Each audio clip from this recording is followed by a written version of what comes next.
So we got this journalist, an investigative reporter, who says that based on Russian flight information from state air travel, it appears that Russia's nuclear high command, which is Vladimir Putin and two other individuals, are currently holed up in nuclear bunkers. And the general idea is that they've just now fled to these places. Around the same time, we're getting reports that Putin is pulling back troops from Kiev. Of course, ask the simple question. Why would Vladimir Putin and their nuclear high command go to nuclear bunkers and then pull their troops back? Well, a lot of people immediately say, looks like they're getting ready for some kind of bomb. But the reality is there have been reports that Vladimir Putin may have already been in the bunker. We know that the two other members of the nuclear chain of command in Russia have already been missing for a couple of weeks, likely in secure locations. So I wouldn't look too much into this. In fact, the story might actually be that Putin is pulling things back in general. However, Russia did state, the spokesman for the Kremlin, that if they felt their existence was threatened, they would absolutely use nuclear weapons, which is not surprising. So we're going to talk about that. And then we have a lot of other stories to talk about, but we're going to have a really interesting show because obviously it's the midterms, elections seemingly substantially more important these days, I guess, to most people because the culture war is so hot. And a lot of people are concerned, a lot of Democrats are concerned they're not going to win. Republicans have a general ballot advantage. And one of the big issues that I constantly bring up is all of the lies over the past 10 years, all of these stories that have been put out by the mainstream media that have just turned out to be false. One of these stories, which was, I could go through the list for you again, but one I typically don't mention, but was the story of Brianna Taylor. The media story on this one, the narrative, was just not true. So joining us is one of the officers from the incident, Sergeant John Mattingly. Do you want to introduce yourself? Yeah, I'm John Mattingly. I was a sergeant on the Louisville Metro Police. I was there for 21 years, retired in May of last year. And so now I've got a book coming out and just going around telling people about it. 12 seconds in the dark. Trying to get some truth out. That's Yep. right. So you are the officer who got shot. Correct. That was the story. And Right. so the media lied about everything. Oh, yeah. Yeah, there's not much truth to it. Yeah. And I think there's a really interesting conversation here that people probably won't expect because the activist narrative is that you guys or just police in general are evil and single-minded.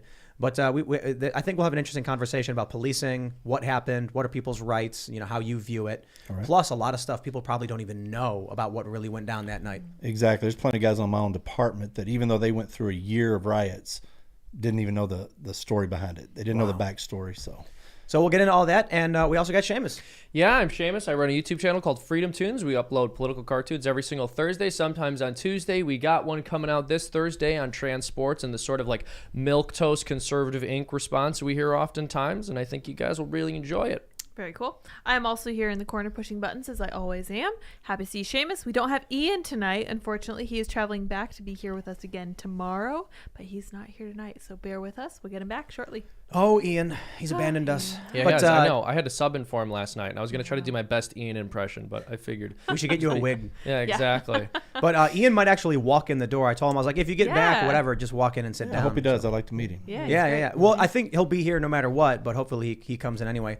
So, however, before we get started, why don't you guys go to timcast.com, become members to help support the work we're doing. As a member, you'll get access to exclusive episodes of this podcast. They go up Monday through Thursday at 11 p.m., just about. And we will have one of those for you tonight. And as a member, you're making sure our journalists can keep working. You can see right here on the front page, we have an on-the-ground reporter at a South Carolina Trump rally because I think one of the things we definitely want to be doing is not just field reporting, but actually we want to do mini documentaries and full feature-length documentaries. So we're working on all of that stuff. With your support as members, we can make it all happen. So don't forget to smash that like button, subscribe to this channel, share the show with your friends. Let's get started with this first segment. CNBC, with what appears to be some good news. Russia repositions troops away from Kiev, marking a shift in the war. Well, this sounds good. I mean, the troops are going to be moving away from Kiev. It sounds like Vladimir Putin is gearing up to pull back, maybe even retreat to retreat his high command into nuclear bunkers. Okay, that being the case, it now kind of reframes the retreat into: is Vladimir Putin pulling his troops out of Kiev because he's going to drop bombs on Kiev? Is that a stretch? No clue. Absolutely no clue. But I agree with you that it definitely changes the tone of the story to hear that he was going into a nuclear bunker rather than just pulling out. I do have to wonder, though, if this is just tabloid clickbait. Yeah. Yeah, I mean, after what I've been through the last couple of years, Yeah. I don't believe much of what the media says. So it's I think it could be if he's in hiding, it could be because they've got inside information that maybe his own people are going to take him out because they're tired of losing family and friends in this useless war. I mean, But is even that true? yeah, who knows? This is the crazy thing about the war is that, for obvious reasons, you have all of these outlets reporting that Putin's fled to a bunker. They're citing this journalist Christo Grosov, who has links to British investigative outlet Bellingcat. But it's too juicy a story for any of these outlets to pass up. Right. They absolutely have to. And my issue with how all of these articles frame is, look, I think we should talk about it. I think if there's a possibility an investigative reporter is saying, hey, this may be the case, it's probably a good thing people know, because while we're probably not going to see nukes dropped anywhere, you just, you don't want to imagine you do get someone who's ready to fire nukes and some story happens that indicates it might happen and they don't tell you. You better know. But I'd appreciate if these articles would start by saying it's a single investigative journalist looking at flight paths from government planes. Well, when was this put out? The story's today. And it's by Metro? There's It's everything. I mean, everyone's picked it up. Okay. So they're all citing this one guy from Bellingcat. I was going to say, if nobody else is talking about it, then it's probably true. Yeah. Oh, Because right. it's they don't want scared you to about know. it? Yeah. Yeah, I wonder if, we've seen all of this media saying Putin's losing. They're like, he's retreating, he's losing, it's not going well. We constantly hear these stories about how his generals are dying, and I just don't know whether to believe any of it. No, I mean, so I was talking about this with Alex on the green room, or in the green room yesterday, and people have been talking a lot about Russian disinformation, and we shouldn't believe anything we hear about the war that comes from the Russian government. And fair enough, I have no reason to trust them, but also I have reasons to actively distrust my own government and the industrial, military media complex that our own country has. And so we're almost in the dark. Who was it? I think it was Mark Twain who said it's better to be uninformed than misinformed, something along those lines. It's just every single time I consume news media, I almost feel like I'm getting dumber. Yeah. So I do want to make sure we point out, we have the story from Times of Israel. Zelensky says he's willing to make concessions to achieve peace without delay, which includes a compromise on the Donbass region. So this is yesterday. It's entirely possible what's really happening is Vladimir Putin's already been in a secure location. They're pulling the troops back because they've won. This is what Vladimir Putin wanted, the eastern region of Ukraine. So no nuclear war. What do we do afterwards? Do we just say, okay, Putin's able to keep taking these territories and just...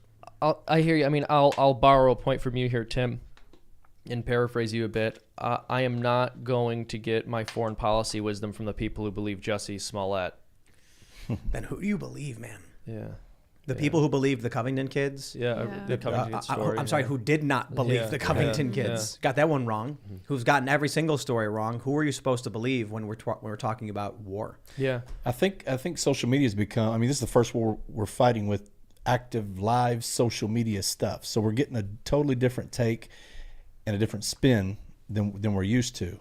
And so I think maybe some of the things are going to be good. Kind of like during the protests in 2020, we had the live streamers out there, and if we didn't have them, we wouldn't have really known what was going on, because the stuff you got were mostly peaceful, while the fire's burning, the building behind them. And I think hopefully that's going to be the same thing that happens here. We'll get some on the ground, legit people that are part of it that can actually give us some of the truth. Yeah, I mean, it sounds a little bit cheesy, right? Because we hear people in the media using this as a talking point all the time, but it is really important for people to be able to trust their media. Unfortunately, we're really not able to. There's just no media apparatus we can count on to reliably tell us the truth. And so they're constantly bellowing about the fact that no one trusts them, and they're constantly saying, if we really want to have a functioning society, there needs to be some common narrative people unite on, and no one believes us. But then they never take responsibility for lying.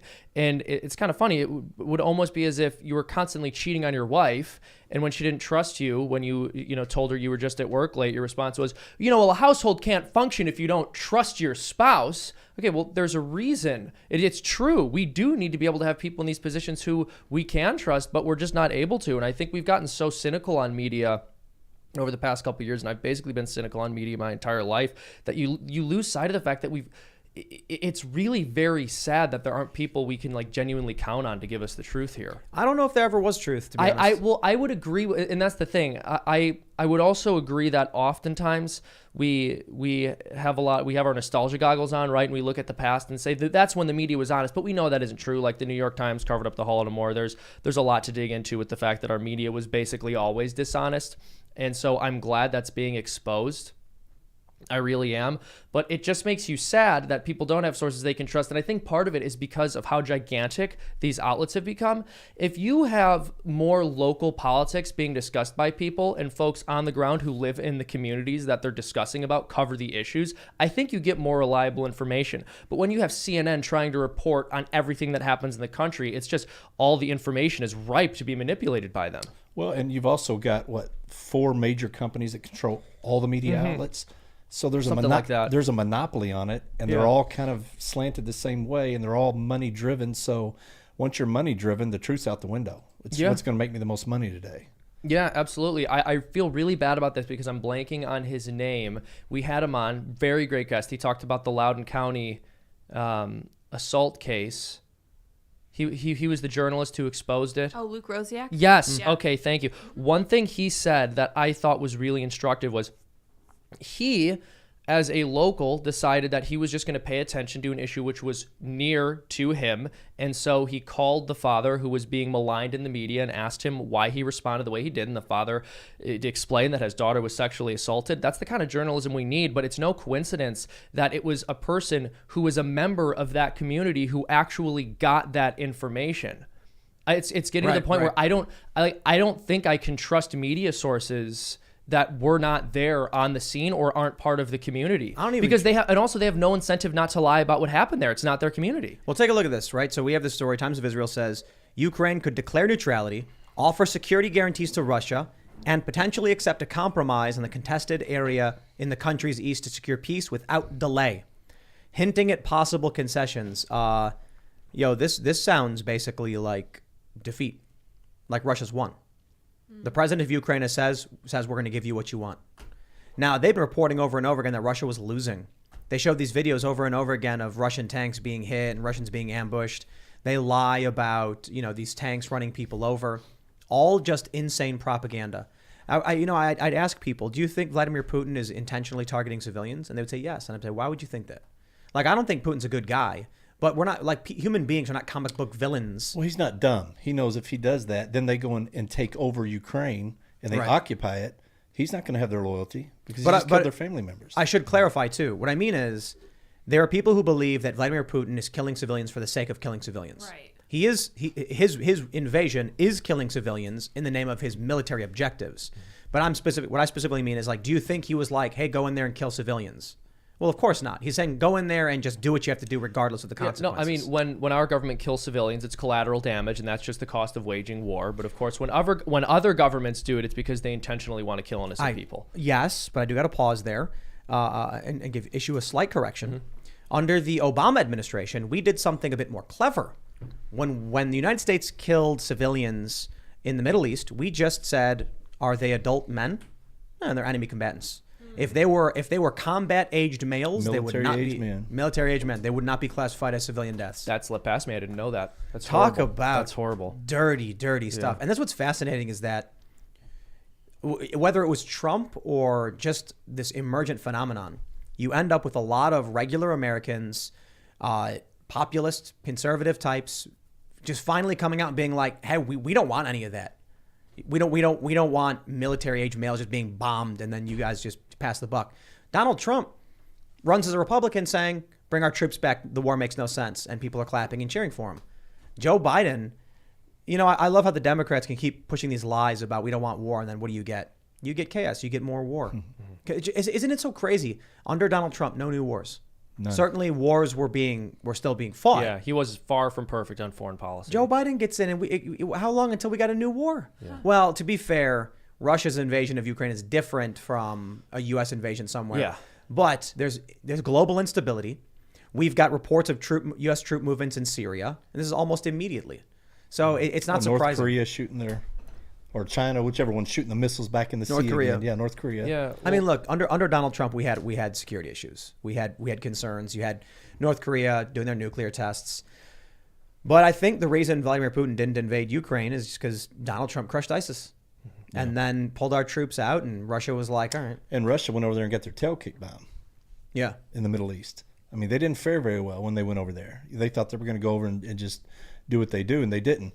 And you talked about the propaganda.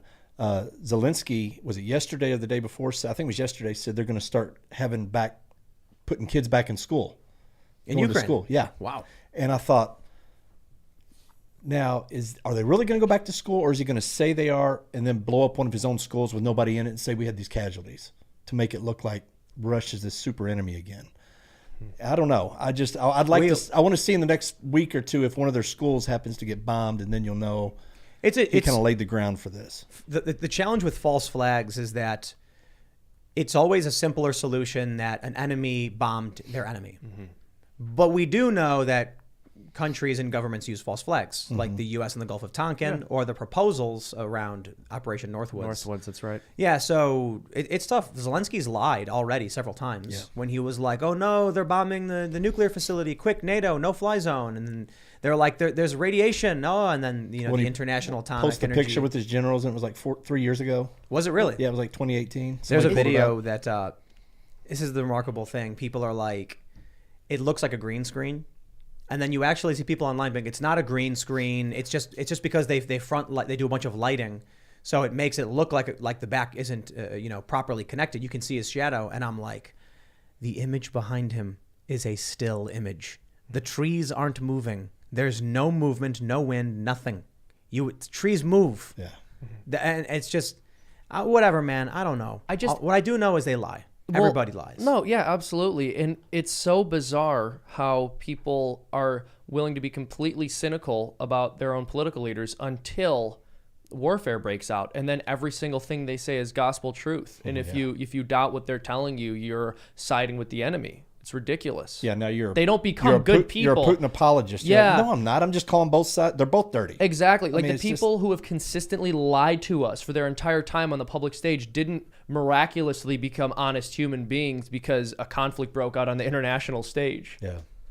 We got this story here. Let's pull this one up from the New York Post. It's just frustrating. Hunter Biden laptop material entered into congressional record. Hey, that's really, really good. They say material from Hunter Biden's infamous laptop was entered in the congressional record at the request of Matt Gaetz. Mm-hmm. The Florida Republican made the move during a hearing on oversight of the FBI Cyber Division after its assistant director, Brian Vordren, testified that he didn't have any information about the Hunter Biden laptop, which the Bureau seized from a Delaware repair shop in 2019.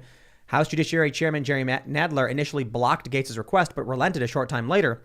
Nadler's change of heart came after what Gaetz described as consultation with majority staff. I seek unanimous consent to enter into the record of this committee content from, files from, and copies from the Hunter Biden laptop. Nadler responded without objection. There's a lot of really nasty stuff in there. But the craziest thing is some of these emails directly implicate Joe Biden in a scandal involving Ukraine and kickbacks, dirty dealing. Well, and all of the same people who told you that this was a baseless conspiracy theory expect you to trust them on Russia and Ukraine. Yeah. And now, I mean, they come back, what? And Jussie Smollett. 2 years later and say, oh, never mind, it was real. Yeah, We're just exactly. kidding. Yeah. No, it's real now. Even then, they won't say it was like they almost try to do this funny thing where it's like, it's real now. It's real now. But like back then, it wasn't. When you were talking about it, it wasn't true. Now it is. You know the stories where they claimed the laptop was Russian disinformation? They're still up. Really? Yeah, they're not corrected. They're opinion pieces masquerading as fact. It's so paranoid. How do we break people out of these lies, these manipulations? How do you expose people to the truth and show them the corruption? I think if somebody wants to believe that, they're just going to.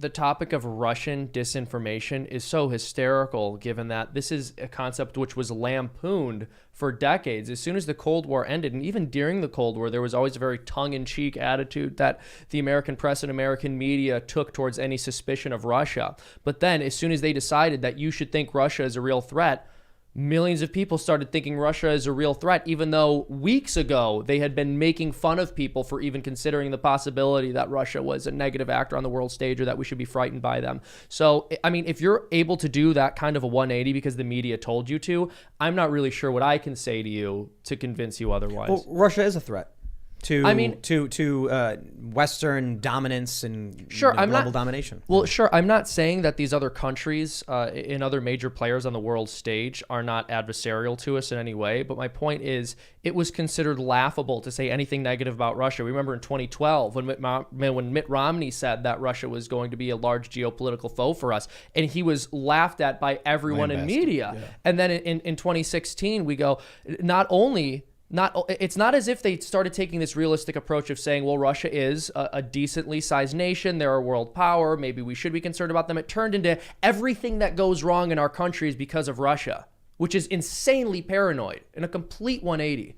And it's just another buzzword. I mean, like white supremacist, racist, homophobe. It's whatever that's going to stick that riles people up enough in their emotions that they don't care what the truth is.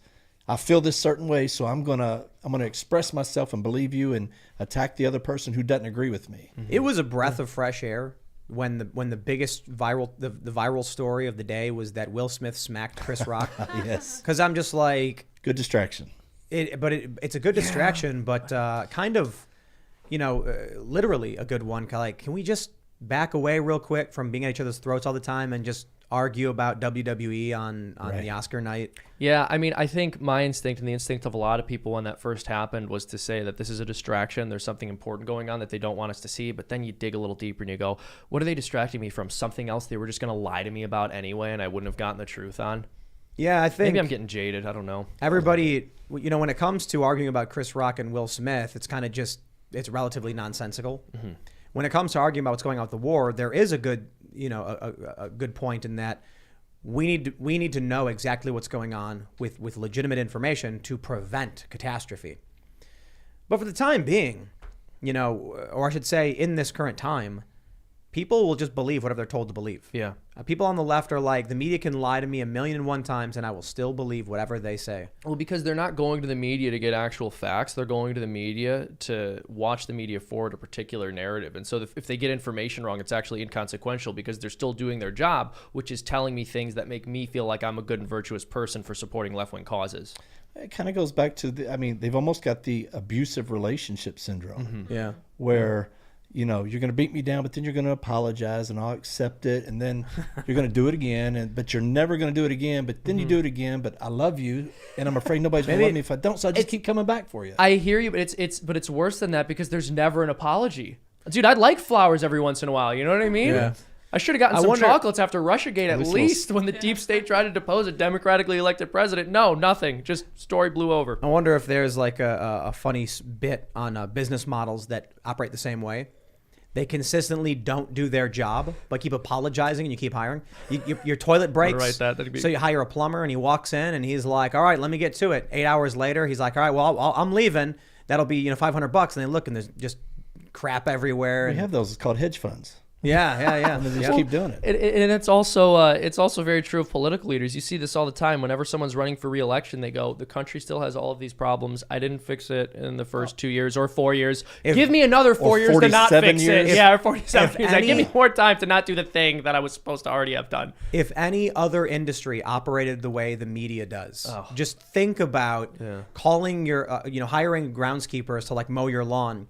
And they leave and send you an invoice, and you walk outside, and they didn't mow your lawn. You'd be like, okay, well, they didn't. Or worse still, they mowed they mowed it all awfully, and then they mowed your neighbors, and you're like, okay, hey, you guys made a huge mistake, and they go, no, we didn't. They call you. They're like, actually, that is. You're like, hey, you guys messed my lawn. They're like, that's Russian disinformation. Let me send you a Snopes article. We actually did a great job mowing your lawn. You're just against the Skaggs mower I used. What's wrong with you? But it's funny that we tolerate this. Yeah. This is supposed to be one of the most vital services for a country, and it's just broken. I gotta say though, I think we're tolerating it less. More people are paying attention to independent media. But what's being done about it? Yeah, I think people are just not paying attention. Because you know what it is? All right, We're about to go a little bit. So you mentioned abusive relationships, and I want to take a little bit further on that analogy, because when you are dealing with someone who is truly toxic, one of the best things you can do is just stop paying attention to them. You're probably never going to hold them accountable. You're never going to get them to admit they were wrong. You just have to remove them from your life, and I think that's what a lot of people are doing with mainstream media. Yeah, it's about time, I suppose, because no other industry fails at their job this miserably. Well, I guess government. I was getting ready to say. Government in DC general. is pretty. They've set the tone. Yeah. What'll wake people up? What will get people to finally? Because I've asked everybody this. Nothing. People do not get involved in anything in life until it affects them personally. Yeah. For the most part, that's just the way it is. If we can just go about our business and just pretend it's not there, put my head in the sand, I'll just keep going on. But once I was affected by it personally, I took it more serious. And then I was encouraged to reach out to people and go, whoa, they're lying. Hey, pay attention. But before then, I knew they lied, but it was like, it's not affecting me. So, I mean, it is, but it's not, not personally, on a personal, hardcore, right to the bone level. And once it does that, it's kind of like drinking and driving. It doesn't bother you till somebody gets killed by a drunk driver. Yeah. And then you're like, oh man, that's horrible. Or overdose. My cousin died of a fentanyl overdose. And it's like, took a little blue pill that she thought was a muscle relaxer that somebody gave her, and boom, gone. I'm sorry. What did it turn out to be? Fentanyl. Oh, yeah. No, you just said that. Yeah. So, and while you put the good fight out for it, it's still not as personal until it affects you. And then, you just feel a little different. Yeah, I mean, so speaking of which, I didn't pay a whole lot of attention to the Brianna Taylor case. I'm not sure when we wanted to get into that in your story and what you feel the media about. We're getting there. Okay, all right. Yeah. Well, then on the thread that we were just on, your question is, what can we do to get people to wake up to this stuff? Make funny cartoons? I think making funny cartoons is one thing, but here's the thing. Everyone in this room, anyone doing anything politically related for a career or talking about that stuff is completely useless, and their job doesn't have a point if our audiences aren't standing up for these values in their everyday life. So one thing that's been said on this show before by you, I believe, and it's something maybe I was a little too cynical to accept at the time, but I would more or less agree with now, is that with most people who buy into the narrative, if you were to sit down and have a half-hour long conversation, even a 10-minute long conversation with them about a lot of these issues, they would come away with a different perspective. Not the people who are ideologically possessed, but just your average person who believes in this stuff. And so the solution is just for the people who are watching the show and who believe in what's being said here to be more willing to have conversations with people around them. And I know it's frightening. I know a lot of people are scared to do it, but there is never going to be any significant change unless that occurs. Because we're just talking to you, and it's funny because audiences will look to their preferred political commentators to talk about this stuff, and what you don't realize is, like, we are looking at you guys to talk about this stuff. It's a two-way street. Yeah, everybody. Yeah, exactly. It can't just be us talking about this. It can't just be us having this these conversations. You got to bring this stuff up around people who can be persuaded. I'm tired of hearing about secret Trump supporters. The secret Trump vote. I'm like, why was it a secret? Why didn't you tell anybody? The only reason anybody had anything to fear if they were a Trump supporter is because Trump supporters wouldn't speak out. Yeah, exactly. Now, you had a mix, though. Some Trump supporters wouldn't shut up about it. Right. Flying flags everywhere on their trucks and stuff. I can respect that. Then you have a lot of people who are like, oh, I better not say anything. And it's like, just say it, because if everybody did, you'd be fine. Yeah, well, people are scared. It's exactly of everything. It's amazing how scared this country has gotten.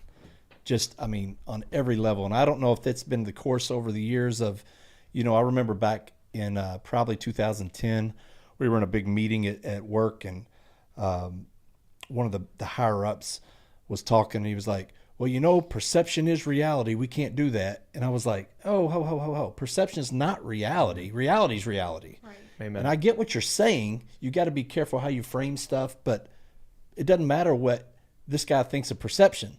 If Tim thinks, if his perception is different than 50 people, but we're worried about his perception, so we're not giving the truth, then we're hurting the other 50 people just to Right. please the one. And it's just got out of control. It just kept going and going. And now we're where we at. We're so politically correct. Everybody's scared to tell the truth.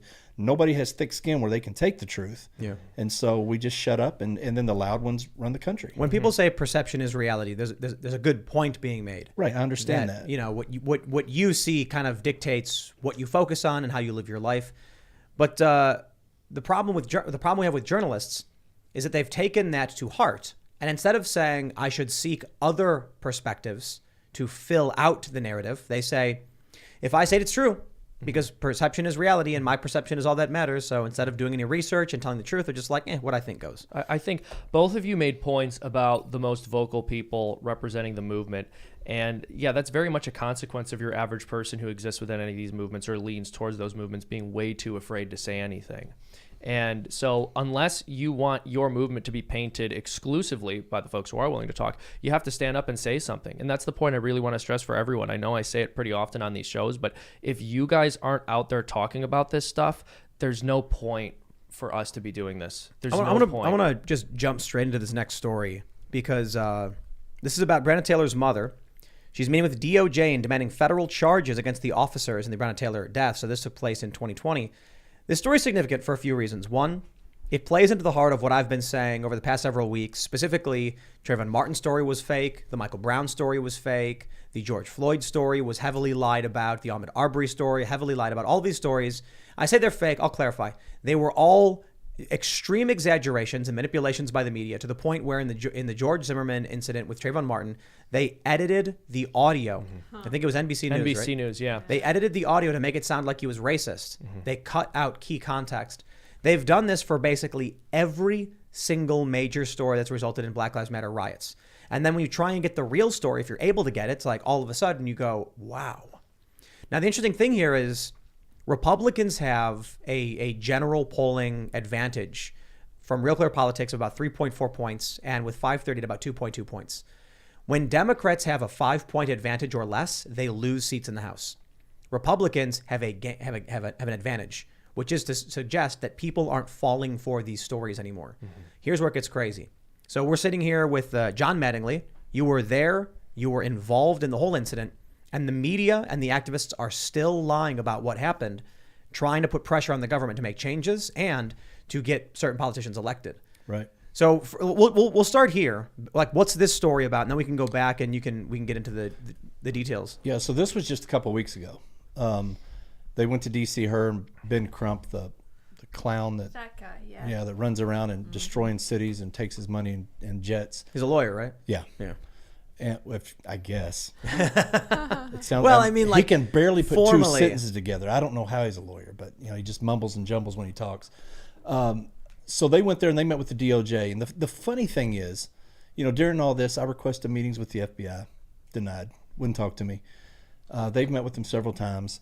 And I'm thinking, well, how are you only talking to one side? That doesn't make sense to me. But anyway, that's a whole nother thing. So she went there and they talked about, what's going on in the case. When are you going to do something? When are you going to do something? And the very next day, Katie Cruz was indicted by the feds, or 2 days later, it was a day or two later. And who's Katie Cruz? So Katie Cruz. So the day when all these riots started, the first night in Louisville, there were 7 people shot in the very first night of riots downtown. Boom, boom, boom. People were being just crazy. And so the next night, the police presence was still there. It was still heavy. Things were still out of control. The crowd had moved from downtown because they were blocking streets off and stuff to more toward the west end of Louisville. And we're at 26 and Broadway. There's a little store there it's called Dino's, and it's always been a super problem area. Shootings, robberies, drug activity, it's just out of control area. So, however, these people were no longer rioting because they were in their neighborhood. It was basically a huge block party. I mean, the people were shooting guns. They were doing illegal stuff, but they weren't causing destruction like downtown. They weren't, doing the things that would require police presence to be forceful. And so our department decided that they were going to send officers down there to clear it out. They were breaking the curfew that was enacted by the mayor, which I don't agree with those either. But so when they sent them down there to enforce this curfew and make all these people leave this lot, there was some activity going on. I think there was some gunshots right down the block, and 2 other crews, from what I've heard, had turned down the request by the chief's office. Wow. Go down there and take it. They went by, looked. They said, too dangerous, out of control. I'm not putting my guys in that situation. Yeah. Okay, so they called another one. Nope, not putting my guys in that situation. They called the 3rd crew. He sent their people down there with the National Guard. So Katie, following commands, they're like, all right, if they won't disperse, shoot some pepper balls. That'll put the OC in the air, and it'll irritate people enough where they'll go inside. She fired some pepper balls. At that time, one of the business owners that owned a barbecue shop right across the street from that gas station comes out and shoots a gun at him. Whoa. So the National Guard fired back and killed him. Right. I remember this story. Yeah. And so just a couple of weeks ago, she was indicted on civil rights violation for shooting a pepper ball. Whoa. Because they said her shooting the pepper ball caused him to think he was getting shot at, and he fired back. Now, how they can know from a dead man what his thoughts were, shooting back at him? Pepper balls do not sound like guns. No. Anybody who's gone to a paintball range and who's ever gone to a gun range knows, come on. And that guy had video in his business, kind of like you have here, cameras all over. So he had some great angles, and you could see everything that happened. And our mayor would not release that until the media found out there was good video and pressured him, and then he released it, because everything they do is just such. He comes out and says, "Oh, we are very transparent. Transparency is the way to be," which it should be. You should be very transparent. If you're operating on the government's dime and they're paying you, there should be no stone uncovered. Everything should be wide open. If you are a cop, these days, right now, I'm telling you, you're going to prison. Yeah, it's no good. They're head hunting. Yeah. Look, we've seen all of these riots. Summer is around the corner. Summer is when riots pick up. I'm not entirely convinced it'll be nearly as bad as 2020. A lot of people were angry for a lot of reasons. COVID locked them down. People were on edge. We may see things get pretty crazy, especially considering it's an election year. We got the midterms coming up, and it's going to be serious. If Democrats lose the House, it's going to be crazy. Yeah. So I'll tell you, to all the cops out there, they're going to get called out. Yeah. They're going to get called out to a riot, and they're going to be given a reasonable order as it pertains to a violent riot of people smashing windows and burning things down. Something will happen. You'll go to prison. And here's the catch-22 in that. I've sworn an oath to protect and serve, and as a citizen, I'm looking at the police going, why are you not acting when they're burning our stuff down? Now they're being told by command. They follow orders. Unfortunately, sometimes that's good, sometimes that's bad. But they're following orders, and they're told to stand down. And a lot of them are looking at it now, what you just said, Tim, they're going, if I act, I'm going to prison. Screw that. That building ain't worth me going to prison. Good. So they're standing down. So now the citizens are mad at you because you're letting stuff burn. The government's mad at you if you do act, or they come at you. So it's a no-win situation. Not too bad. Well, too bad for the citizens. Too bad for the civilians who wouldn't say, "Hey, maybe it's reasonable that we have a police force that's going to stop people burning buildings down." Yeah. If they won't stand up for the cops that are going out just trying to stop rioting, well, then you deserve what you get. And that's cops being like, "Look, if you don't got my back, I don't got yours. I can't." Yeah, I was just well, going there to you say go. that. That's the city you get. I think it's unbelievably horrific for a police officer to fail to do their duty, to fail to protect the people that they're supposed to protect. At the same time, if you're a citizen and you're lamenting this, ask yourself the question: if one of these police officers acted in a way which was justified to protect somebody else's livelihood and prevent their business from being burned down, and then they were placed on trial and the media was calling them a terrible racist, would you say anything? Would you say anything to the people at work who were calling that man a racist for trying to protect people?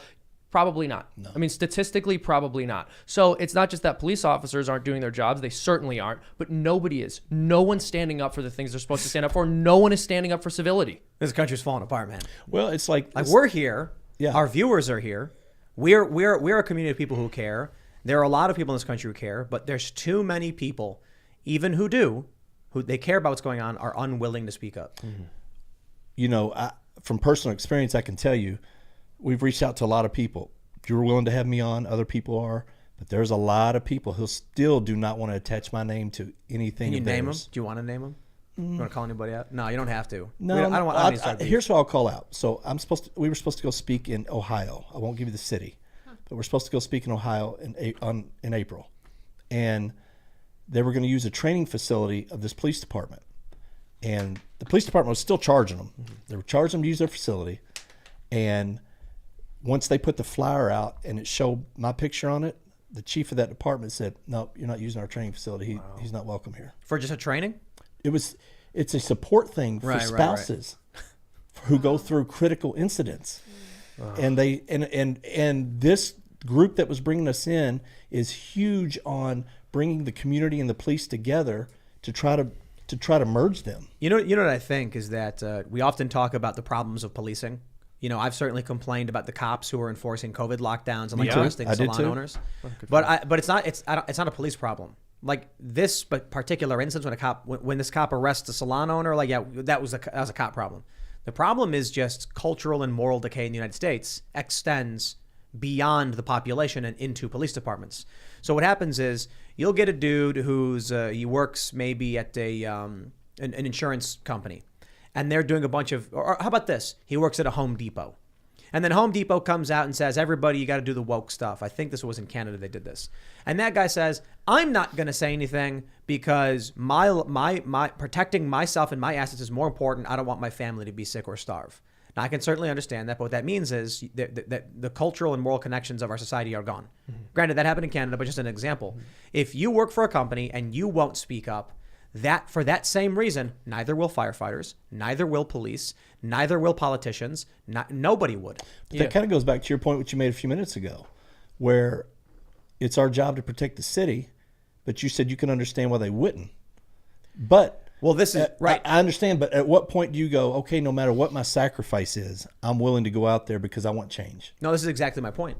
That when regular people aren't showing up to city meetings being like, look, we understand police reform can be done and there are problems people are upset about, but at the very least, stopping a riot should not be questionable. Right. But they don't do it.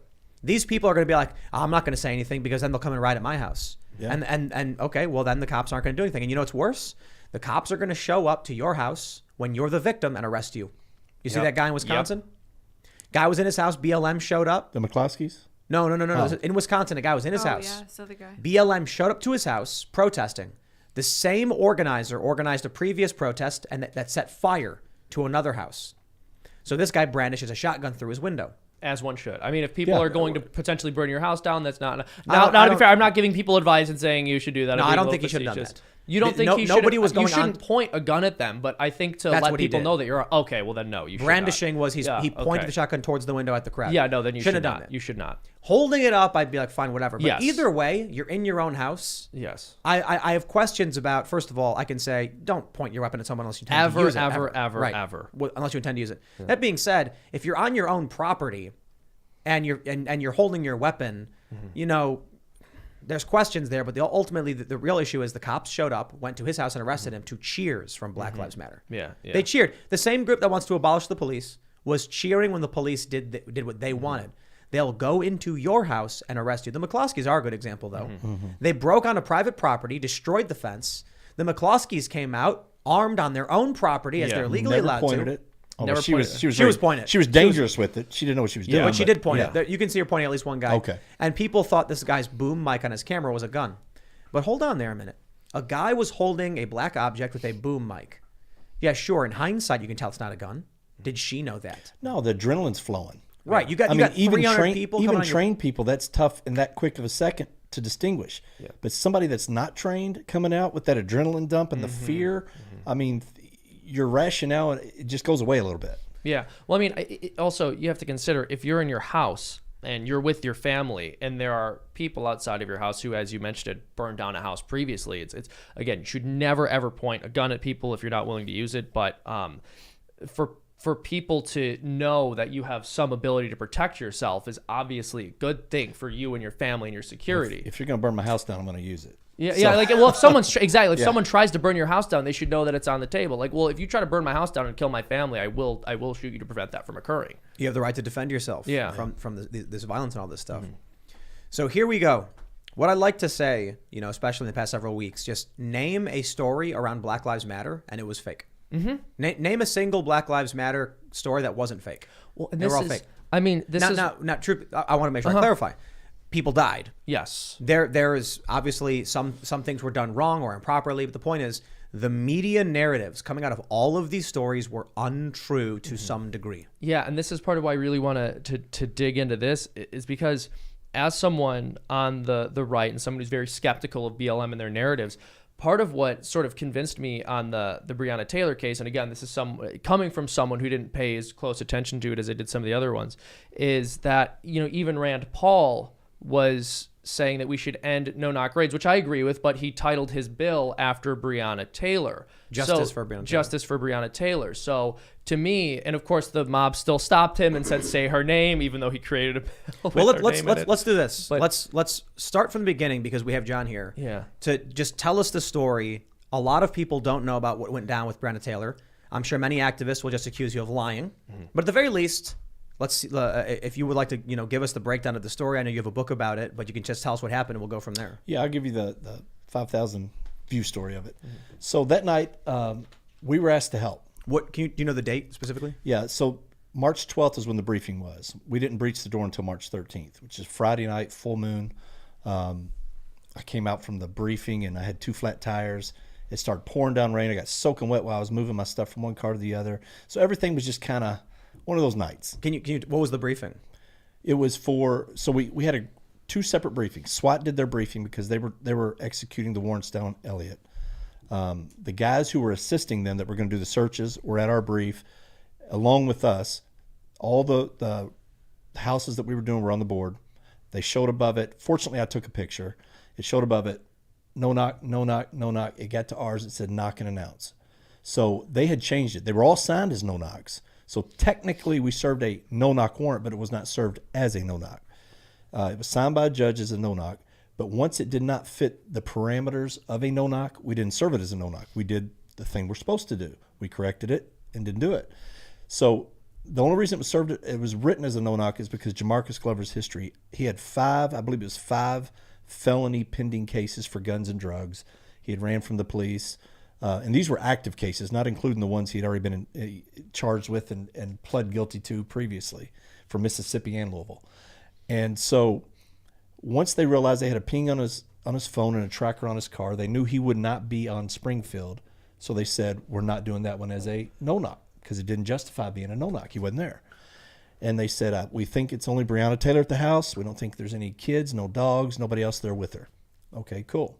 They've been watching this house for a while, so I had assumed that their intelligence was good on the house, that it was just going to be Brianna Taylor. They said, she's a heavy-set black female. Give her time to come to the door.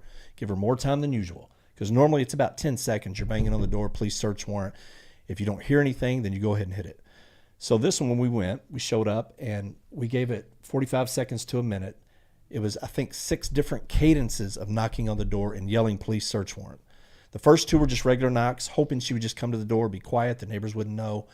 After she didn't come, started banging open hand really loud, yelling police search warrant. The neighbor upstairs heard us, came out, argued with our guys. They kept telling him to go inside. He didn't want to go back inside. So finally he did. We hit the door. Once the door opened, I could see from right to left in the living room. And I was on the left of the door jamb. And Mike, the guy who did the ram, was on the right because you never stand in the fatal funnel in case somebody shoots through the door. So once the door came over, I scanned to the right, to the left. Everybody at this point yelling, police search warrant, police search warrant. When I turned the corner, I had to step right in the doorway just to see down this hall. And as soon as I did, there was an ambient light coming out from the TV down the hall. We had lights on our guns. As soon as I turned the corner, I saw 2 people overlapping each other. It was like a big blob, but with a tall head and a short head. And they were both down and this hallway's only maybe 3-4 feet wide at the most.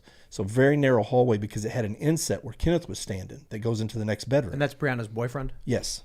It's her boyfriend at this time. And so as soon as my eyes got to Kenneth, I never even got all the way to Brianna, even though they were like, it was basically one person, but I never got to her face. As soon as I got to where Kenneth was, I could see the gun because of the flashlight. All I saw was the metal tip of the gun, and my brain was like, uh-oh, and boom, it was over. He shot. He shot first. Yes, he shot. I felt it hit my leg. I returned fire. I got 4 rounds off. Yeah. Was the first shot fired? It hit you? Yes. So you open the door. Kenneth, do you know his last name? Walker fires 1 round, striking you in the leg. Right. And then the other officers return fire? Correct. I fired 4. I got offline is what it's called. So boom, boom, boom, boom, real quick, 4 shots. Got behind the door frame, came around, shot 2 more. At that time, I felt my leg, realized there was a ton of blood. And I've seen, countless gunshot victims over 21 years. And a normal leg shot that doesn't hit an artery it doesn't bleed much. I mean, you might have a trickle of blood down your leg. That's it. Well, this one, as soon as I put my hand on my thigh, I could feel just a glob. And I was like, oh, man. And I announced at the door. I mean, everything happened so quick. So I got 6 rounds off in probably less than 2 seconds. I mean, it's how quick this whole exchange happens. It's over before you even realize what's going on. Training kicks in and you just react. So I remember yelling, it hit my femoral artery. And I sat down on my bottom because I thought, I'm going to pump the blood out. That's what I was thinking in my head. And as I did that, Miles stepped up and was shooting already. And I thought, I can't stay here. I'm going to get shot by crossfire. So I jump up and I hobble out and I fall between the cars. And my lieutenant comes up and they start working on me. I'm like, dude, I need a tourniquet. Get me a tourniquet. And they finally got one, got it on, and got the bleeding stopped. But at that time, people say, well, why was there so many shots fired?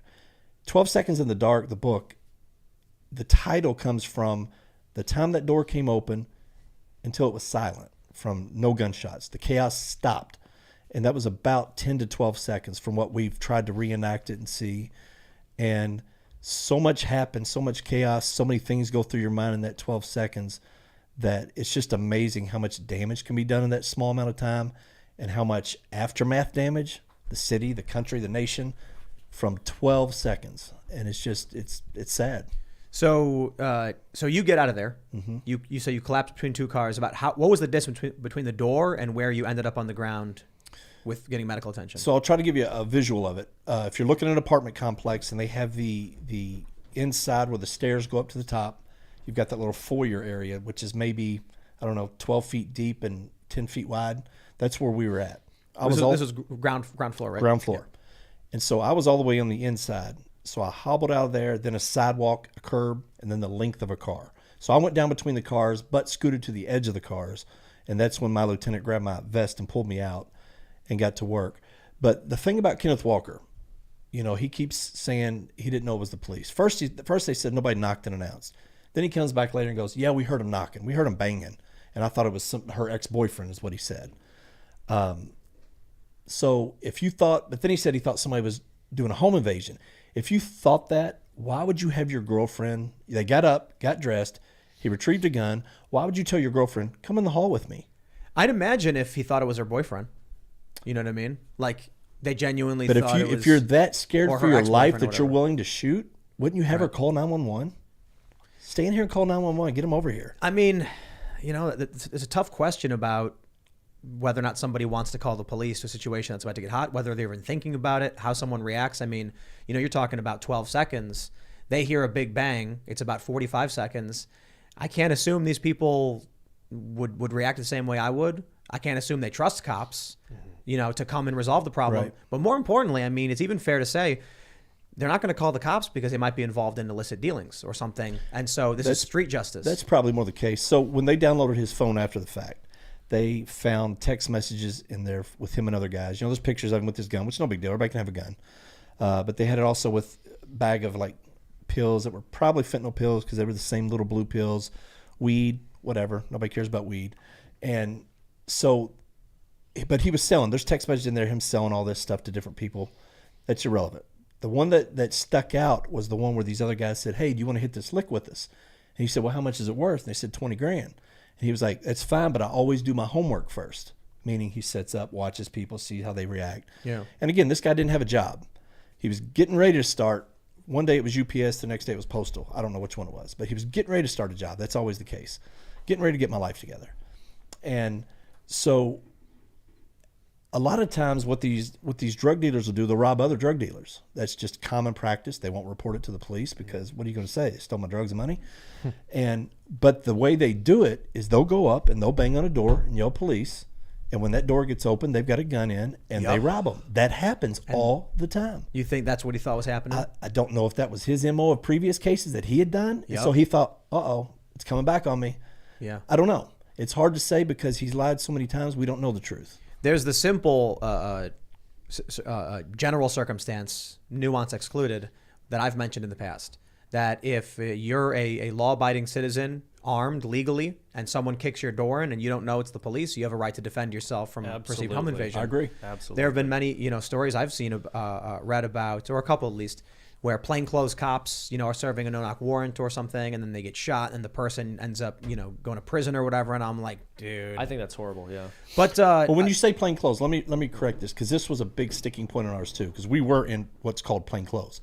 However, we had tactical vests on that said police across the front. Yeah. We had our badges on. 7 white dudes going to a black guy's house. It's just not the norm. That's going to go rob a drug dealer. It's just not. It doesn't happen. Well, go ahead. I was gonna say let's move forward with the story a little bit and talk about the lies. So the big narrative that comes out is that Brianna Taylor was sleeping in her bed, and you guys just basically shot into the house willy-nilly, killing her while she slept. Yeah, the big thing Not was true. We came in the middle of the night, didn't knock, didn't announce, and killed her in her sleep. So she was sleeping before we got there. But Ben Crump's the one that kept pushing this she was asleep in her bed thing. Sleep over. He came out initially and said, they even had the wrong house. They weren't even supposed to be there. And I'm going, oh my God, we've got the search warrant. But our city refused to put it out. I'm like, just show them the address and name on it. It's all you got to do. This doesn't hurt the investigation one bit. You mentioned before that they were gentrifying the area? Yes. Something was going on with that. What was that about? So down on Elliott, which is where Glover was at, where SWAT did the no-knocks, for years they had been buying up these properties. What they would do is they would go in and they would condemn them, buy them from the homeowners for $1 a piece. And so the city had taken the majority of that block. In 2000, I believe it was 18, they had the University of Kentucky's engineering department or architectural department draw up plans for this new vitalized area. And it looked nice. And you do want areas like that to be revitalized, but you've got to do it the right way. You can't just go in and bully people out of their houses and basically steal it as the government. I don't agree with that. So what they did was they sent a map out through their email, and it had the houses they already had marked off, and it showed the houses they needed to still get. So in January, they started this new unit up called PBI, Place-Based Investigations. They got it from Cincinnati. And what this was supposed to do is go after your most violent or your most troublesome areas to clean up those neighborhoods. Because even in these poor neighborhoods, 80% of the people are great people. They really are. Yeah. They're just stuck in an area that they can't get out of. True. And I think the government resources could be used so much different to get these people on their feet and out. For instance, and this is off topic of this, but this is just my little rant on this kind of stuff. Because when you keep these people entrapped like this and enslaved with all the government assistance and their inability to get out, then it causes these problems to compound. And these guys are looking for ways out by selling drugs or robbing people or doing whatever they have to do to survive. I mean, it does become survival of the fittest in some of these areas. If you go in these areas at night, it's like a third world country. I mean, you wouldn't believe it. And that's the problem with most of the citizens. They don't live in those areas, so they don't know what it's like when you go after dark and there's gunshots and there's fights and it's just, you go, oh my goodness, this wasn't like this 2 hours ago. When the sun was up, It's just different. But I think they could go in and say you're on Section 8 or assistance. Instead of just constantly giving you money, why don't they, these women get trapped. Okay, here's your assistance, but if you make X amount of money, we're taking that assistance away. Why don't you let them succeed in their careers for 5 years and then slowly taper off the assistance while they're achieving this so they can get out of this environment? Right, I agree. I mean, then in the end, the government's saving money because you're not keeping these people on your payroll for their entire life, and you're helping the community by getting them out and getting them established.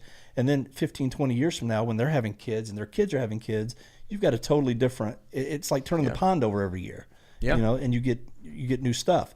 But on this case, the gentrification, they came in and a guy from the mayor's office came in every single week and met with this unit, and all the bosses, all the assistant chiefs would come in, and they would come in, they would talk about what they needed to do to secure the rest of this. What were you doing? They would go and right on the whiteboard. I was never involved in any of those meetings, didn't care, didn't want to be. I had my own job. But they were there every single week. And when this all came down, the mayor was like, well, I don't know why they were there. I have no idea. And when that came up, the gentrification, he was like, well, I didn't know anything about that.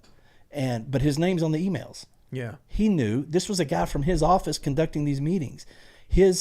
A woman that he ended up having an affair with, allegedly, was the project manager for this thing. So there's a lot of things that are going on. This sounds like what actually happened with the story is dirtier and bigger than people realize. Yes. I mean, when you mentioned that, I'm like, this sounds like there's probably real estate developers involved who go to the city and say, we want to turn a profit. So he says, we're going to clean up this neighborhood. You got it. Well, it's funny. Then- he uses a certain friend. I won't say his name, but he uses a certain friend. They already redeveloped one end of the town that was a real bad end of town. It's called Nulu now. And they've brought in restaurants and it's neat. You know, it's kind of a yuppie area. But the same developer got all those bids, all those contracts, and he was the one that was going to get these. So there's a lot of under the table deals going on. And unfortunately, the police are always used as the pawns, like we were talking about earlier with the vaccine stuff, mandates enforcing that. Yep. If I can use the police who have the authority as my pawns to go do it, then I can look back and go, man, it wasn't me, it was the cops. But these cops just need to say, I'm not going to. 100% they do. Yes, they do. Well, I want to carry on the story though. So here you are now. You wake up in the hospital. Mm-hmm. Brianna Taylor has died. Did Kenneth get injured in any way? No. So you're what happens? You pass out on the ground? No, I stayed alert, conscious the whole time.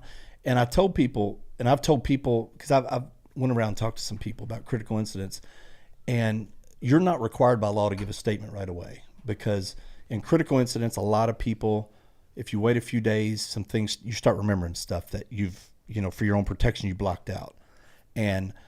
But for some reason, when I woke up, it was like it was burned into my brain.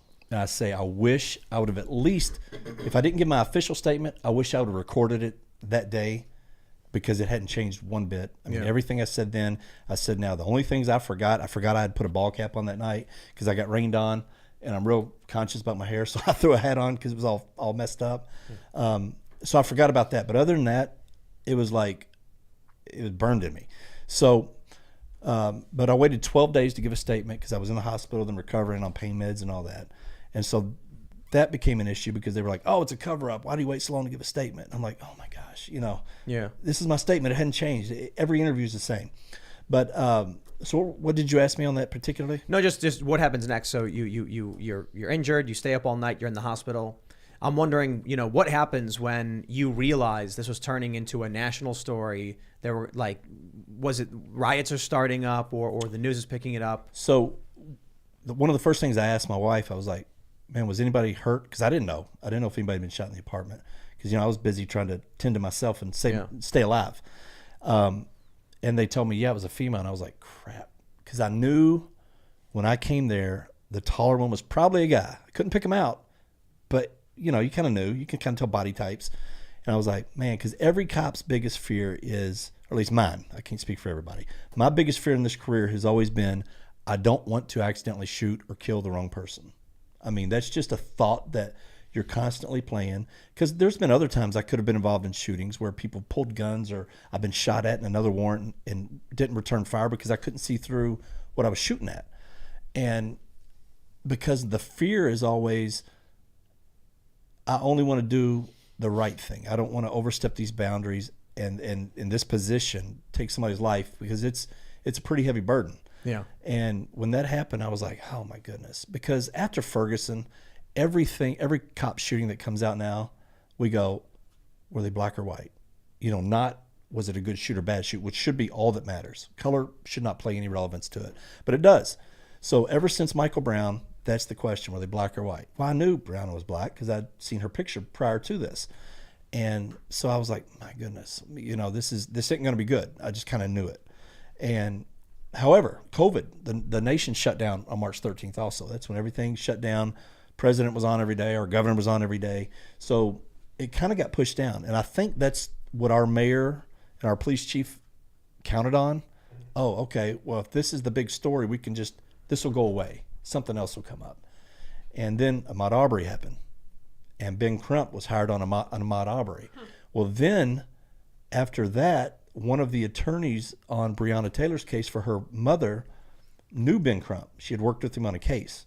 So she called him and said, hey, can you help us on this one?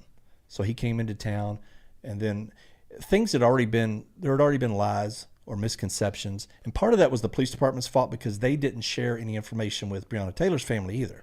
So I understand their frustration. I get it. But then once he got on, it was a whole new animal, man. It was because he already had the national spotlight from Ahmaud Arbery. So then now Brianna Taylor's there. And so I could feel the tension in the city starting to creep up. You could feel it. And I started reaching out to people. I even reached out to our city council president, who used to be a police officer. He was my training officer in the academy. And I said, man, I texted him. I've still got it on my phone. I was like, here's all the lies they're saying. And I listed it as pages of text. And I said, here's what really happened. And I told exactly what I've told you guys. And I said, the mayor won't say it. What can we do?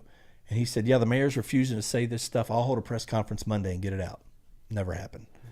For the, when I hear the story about you coming to the door and you knock between 45 seconds and a minute, I'm wondering if you have any thoughts in hindsight or if there's something else that could be done to avoid this kind of stuff.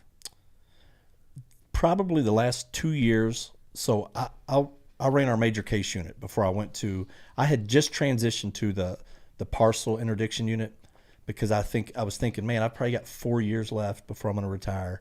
I wanted to kind of slow things down. I already made entry in over 2,000 search warrants and doors. And I thought to myself, the luck's going to run out. It's a numbers thing. It's an odds. Eventually I'm going to be in a critical incident. I don't want to be. So let's go ahead and start tapering this career off, slowing down, because I've been going 100 miles an hour for probably 15 of my 20 years with search warrants and drugs and all that. And so I wanted to transition. And the last 2 years, I had constantly thought about two things that bothered me. Number one, eventually something's going to happen. But the main thing was, as I matured as a person and as a dad and all that, once we would go through these doors, you would have 3, 4, 5, 6-year-old kids just terrified. All of a sudden you've got 8, 10 cops coming in with guns, screaming, putting people on the ground. And that started affecting me. That started making me go, man, this just ain't worth it. We're traumatizing these kids. I can understand why they grow up hating the police. You start thinking of all these things, and I'm going, we've got to do something different. So we started pulling people off. We'd wait till they leave their house. They were at a gas station, barbershop, wherever. And we'd start grabbing them up, because it lowered our risk and it lowered their risk and it lowered the trauma on these kids. So that was pretty big to me. So we had done that probably in 80% of the cases the last 2 years I was up there. This wasn't my call. We were helping out. So we did what they asked us to do. If I could do it different, if none of the dynamics changed, because people go, well, why did you have to go there at 12:30 at night if she wasn't a threat, if she wasn't the main target? She was one of the targets, but she wasn't the main target. And I try to explain to people, because word gets out so quick when you do a warrant. I mean, it's even before the internet. We used to call it, I'm probably going to get in trouble for this, but I'm going to say it. We used to call it the ghetto net, because it was like, and it doesn't matter if it's black or white. It was just, if you hit a door, everybody knew, man. Yeah. I mean, they just knew. Calls went out. And so when you do these type things where evidence might be at different locations, you do them simultaneous so nothing is destroyed, because that's what you take into court. Glover's car was registered to Brianna's house. His bank account, when he bonded out of jail, it was there. His cell phone was registered there. Everything was in her name or at her house. That was Glover's. So they wanted that evidence to tie him in to that house, because they had pictures of him coming there, getting packages, leaving. Brianna taking him down to the trap house, dropping stuff off. So that was Brianna, there was evidence that she was involved in this stuff. Yeah, after the fact, they pulled Glover's phone calls, and he's talking to his baby mama, and he said, I need somebody to go to Brianna's house and see if the cops missed that money. And she was like, oh, you were letting her hold your money? Why was she holding your money? She was mad. And he was like, well, she holds a lot of people's money. It's just what she does. So it was she slinging the dope? I don't think so. I don't think physically she was selling dope. But she was part of the organization in a peripheral way, bonding them out of jail, letting them use her address for stuff, holding money. So she was tied into it. And people always go, I hate this phrase. Oh, you think you're judge, jury, and executioner. And I'm going, no, I was just trying to save my life. This wasn't a payment for the crime. This wasn't, that's not the intent here. So that aggravates me when people say that. I worry that people don't understand there may not be solutions to these things. So you look, you've got someone who's selling illegal drugs, very dangerous ones. I mean, what was suspected of fentanyl? We believe fentanyl. We know meth, but yeah, fentanyl. He had the pills. So, you can come out and make an argument about the legalization of drugs, but when you start getting into areas about fentanyl, you start getting harder questions. There are some libertarians who are outright like, no, people can take whatever they want. And I'm like, I get that. But the question is, even then, there's still got to be some restrictions on how much or to children. I mean, you got to prevent these things. So ultimately what ends up happening is we've got a big society. You've got people on the left, people on the right, libertarians, authoritarians, and everyone's got a different view, which means ultimately there's compromise. The compromise we have right now, whether people like it or not, is that if somebody is illegally selling very serious drugs, we're going to stop them. I think most people, the overwhelming majority of people are going to be like, yeah, I don't want someone selling fentanyl in my area because you don't know who he's selling to, and it's an extremely dangerous drug. Yeah. You go to local people and say someone's selling, marijuana or something like that, and they're going to roll their eyes and be like, is this a priority right now? So the fentanyl matters. And if that's the case, and there are parents who want their neighborhoods cleaned up and they don't want these drugs around, well, then someone's got to stop it. But that means you're going to have police going and serving warrants. And what people need to understand, like you said, simultaneously all at the same time and relatively late for strategic reasons and also probably for safety reasons you've got less people who are out and about, right. Things like that. Then you have to contend with the fact that people are allowed to defend themselves in their homes. No one's going to take that away. At least some people are trying to. And this means that you get a perfect storm. A warrant is being served, nobody answers, the door gets kicked in, and then the guy shoots, whether it was an accident or whether it was he didn't know you were cops or did. Regardless, the conflict starts, someone loses their life. Some people, these activists especially, think there's something that can be done or has to be done. And maybe, I'm not saying we don't investigate and try and figure out ways to solve these problems, but man, some people got to realize that there may always be this cause and effect that exists within this system, at least as we've defined it right now. If people have a right to keep and bear arms in their homes to defend themselves, and we expect police to shut down people selling drugs, very serious ones, you will get a situation like this, and people will die, and there can be, I think one of the officers, he fired rounds that went into other apartments or something like that. Yeah. So the walls were co-joined, the kitchen walls, and that was one of the mistakes in this thing. Not him shooting, because he thought we were getting executed at that doorway. You had metal and concrete and the rapid shots, and he thought, oh, man, he knew I'd gone down. He thought, dude, they're getting killed at the door. I got to do something. Yeah. But the problem is we weren't provided a map of the layout of how that other apartment was butted up. Yeah. And from the outside looking at it, it doesn't look like it. It looks like they're separate, things. Right. So if you hadn't been in it or hadn't looked at the actual layout, so there were some mistakes made. Don't get me wrong. No, for sure. What I mean to say is just in a bigger picture, I'm reminded of this story out of Europe where I think it was in Denmark. There was a mass shooter, and maybe it wasn't Denmark. It was a country up in Europe. And after the shooting happened, they mourned and then did nothing. And they said, well, sometimes people are crazy and they get guns. What are we supposed to do, right? This was an aberration. It wasn't a fault of the system. It was a fault of sometimes people do bad things. And that's the challenge I see with this. I certainly think there's ways to reform, and there needs to be, at least in our criminal justice system, very serious reforms.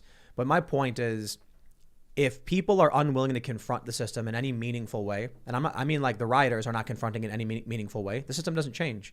In fact, the rioters are probably only making it worse, because now you're going to get more regular people saying more weapons for the cops, just shut it all down. They're going to say get tougher, get more aggressive. Then you're going to get activists who are like, my friend was beaten by the cops. Well, it's because the community is demanding, these things get shut down. You get people calling the mayor's office. The mayor calls gets the cops on the radio and says, I don't care what you do. Just shut down the protests, shut down the riots. The cops say, okay, get it done. The people complain. And it's an endless cycle. Yep. The issue I take with a lot of this is these people who live in these cities, they're the ones who are voting in these Democratic politicians who don't care about them. Right. Demanding of them police action on crime. Then when the action on crime results in some kind of accident or a brutal event, it's these same people who are now complaining about that event, out marching in the streets. Is one of the reasons I don't want to live in these cities anymore. Because it seems like these people don't have a logical process in their mind as to why these things are happening.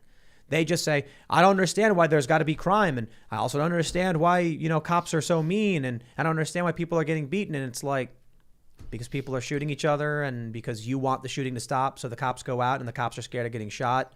And then some cops get shot and then cops shoot back. And then you complain that the cops shot back. I'm like, I don't know what you want, that's like man. the majority of our loudest mouth protesters. And I'm not talking about somebody really wanting change, walking with the sign, doing it the right way. I'm talking about the guys that were jumping on cars, taunting police, constantly in people's face. I mean, if there was a cheerleading competition of little girls in downtown Louisville during this. It was it was a little bit further in, so I think they thought it was safe enough, but it wasn't.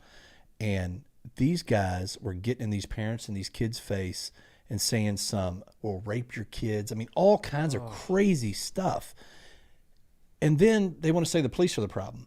And all these guys who are out here for reform and stuff that were doing this all have had huge criminal records. There's like 3 of them that have been killed since the riot started that were the major drivers behind this stuff. 2 of them shot in the head, and no, all 3 of them were shot in the head. One was in a carjacking, so that may have been accidental, but the other 2 were targeted hits.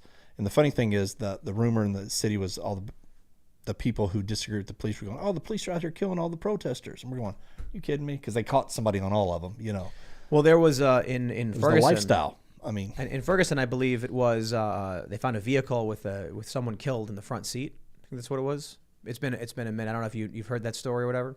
It wasn't the cops who did it, although the activists are pushing that. There's a conspiracy theory out of Ferguson that the police are going around and executing the people who organized the protest. That's what they're saying in Louisville. That's crazy, man. It's like a couple of weeks, probably a month ago now, there was a police chase. A guy had shot somebody, robbed him, shot him. They're chasing him. He wrecked out. He eats his gun. Boom, kills himself. So they've got their body cameras on and car cameras. But ever since our case, before Brianna Taylor, when our city investigated the thing, they would release body cam footage within 24 hours.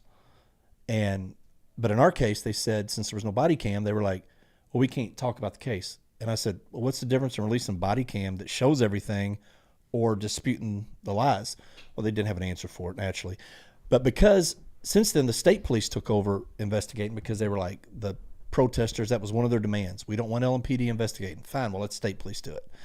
So now the state police investigate. Their policy is we don't release body cam footage till we're ready, till we've investigated enough. Screw you, we're going to do whatever we want. And now they're saying, and they had 3 days of protests saying, oh, it's a cover-up. The police went up and shot him in the head. He didn't shoot himself. Yep. So it's just, it doesn't matter what you do. It's Right. going to be, they're like we said earlier, there's that fringe on both sides that are just crazy, on the right and the left, that no matter what you do, it's not going to be right. I always try to clarify in that it's true, but it seems to be the exception for the right and the rule for the left. Yeah. The conservative media apparatus tends to get stories correct. The liberal establishment media apparatus tends to get stories wrong. And it's probably because these are big corporate outlets that are driven by profit, whereas conservative outlets tend to be driven by passion, ideology, or ideology. I am not saying that one side is right or wrong, because a lot of people hear that. This is fascinating, and they're like, you're saying the right is good. And I'm like, conservative news outlets are, small budget passion projects where people are like, I believe in this and I want to push this story out. So they tend to be trying to follow the facts. But with the conservative perspective, with conservative commentary and opinion, the establishment's just like, put whatever gets us the clicks, man. Yeah. Well, truth be told, there's a lot of ideology behind it as well, with trying to get Democrats elected. But let me talk to you about the issue I've had with the cops. My concerns and discontent is, COVID. After the George Floyd riots, I was very much like, if there's one thing I think any person can agree on that police should be doing is stopping rioting. Stopping direct crime against individuals, violent crime and things like that. You want to argue about drugs being legal, all the libertarian stuff. It's like, okay, we'll have the debate about that. But we all agree, like, if people are running around burning down buildings, we would appreciate a police force to be like, hey, stop doing that. The problem is, and there's reasons behind this, but for one, we saw in New York, cops were standing down. We saw in many of these circumstances, cops standing down. We know why, as you were mentioning. It's too dangerous and they have no support from the community. So I'm not going to, go and cheer on the people who live in New York City for voting for and supporting the problems they're causing themselves.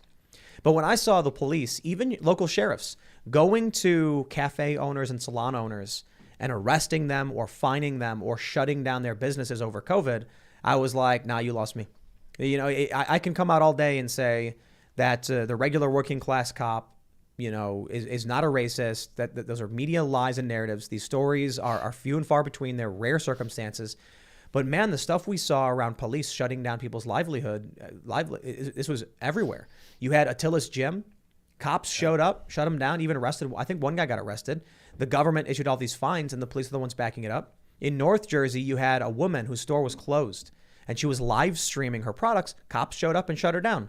You had a sheriff's department in Minnesota chase a woman, it was an Iowa department, I believe, apprehend a woman because she had opened her coffee house during lockdown, and with a smile on their face, they grabbed these people and that blows my mind.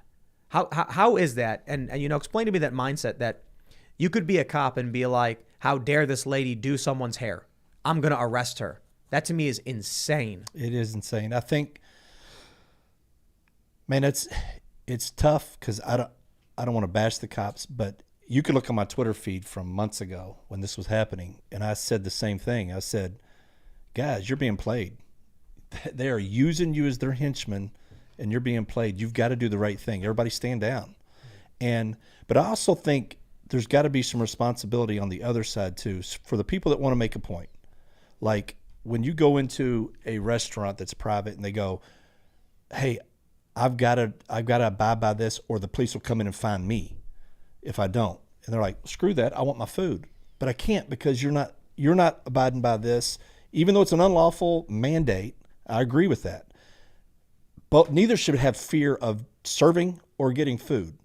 But because of our government, they're enforcing these mandates that are unconstitutional. And then both of them are, this owner's in fear of losing his livelihood. This guy's trying to prove a point that I don't have to follow these illegal mandates. And then the cop comes in, you know, and he probably agrees with both of them, honestly, and is like, man, these are stupid, but what am I supposed to do here? If I don't do this, my body cam's on. Now I'm going to lose my job and my livelihood. And he should. Yeah, I mean, absolutely. I mean, if you're going to take a stand, if you're going to sacrifice, you've got to do it. mean, but they can't. If they all stood up and said no, they couldn't fire them all. Right. I'm not saying the cop should be fired. Technically, I'm saying the cop should gladly recognize the system is broken. You've become the villain. If you know, and people say to me, you don't understand. You need your job. You got to pay your bills. And my response is like, I totally get it. You know, people don't seem to understand because they're like, oh, look how successful you are, Tim. It's easy for you to say. And I'm like, I've always said it. Even when I was broke, it's what leads me to the point of success. And I'm unwilling to compromise with this kind of, you know, amoral behavior or illegality. At the very least, I could recognize the cop starting, you know, these officers, and many have, planning their exodus from these departments for other areas. Look at what Florida said. Florida, we had billboards out, not out here. Where were they? I think there was one out here, actually. Billboards in like the D.C. area saying, become a police officer in Florida, now hiring, benefits. Yeah, Florida, where we have your back. Yeah. Yeah. Well, and they said, we got no mandates. You don't got to do this stuff. Don't have to do it. I think people need to realize you're not trapped in this one job. But what I wish, my point being, I agree with the no mandates. I was a push the limit on not wearing a mask. I'm not vaxxed. I'm not anti-vaccine. I'm not anti-vaccine. My kids they'll lie and say you are, you know. Yeah, whatever. Yeah, anything that you disagree with, you get hammered. But so I'm not vaxxed. I hardly ever wore a mask unless I'm flying, just because I got to get somewhere. And maybe that's hypocritical of me too. But the point is, go make your statement. Go in there, have the police called on you. But when they come there, instead of giving the cop a hard time to go, you've made your point. Right. If you want to pick it outside, do it. I agree with that, actually. But they really don't want that hamburger. They want to make a point, and I get it.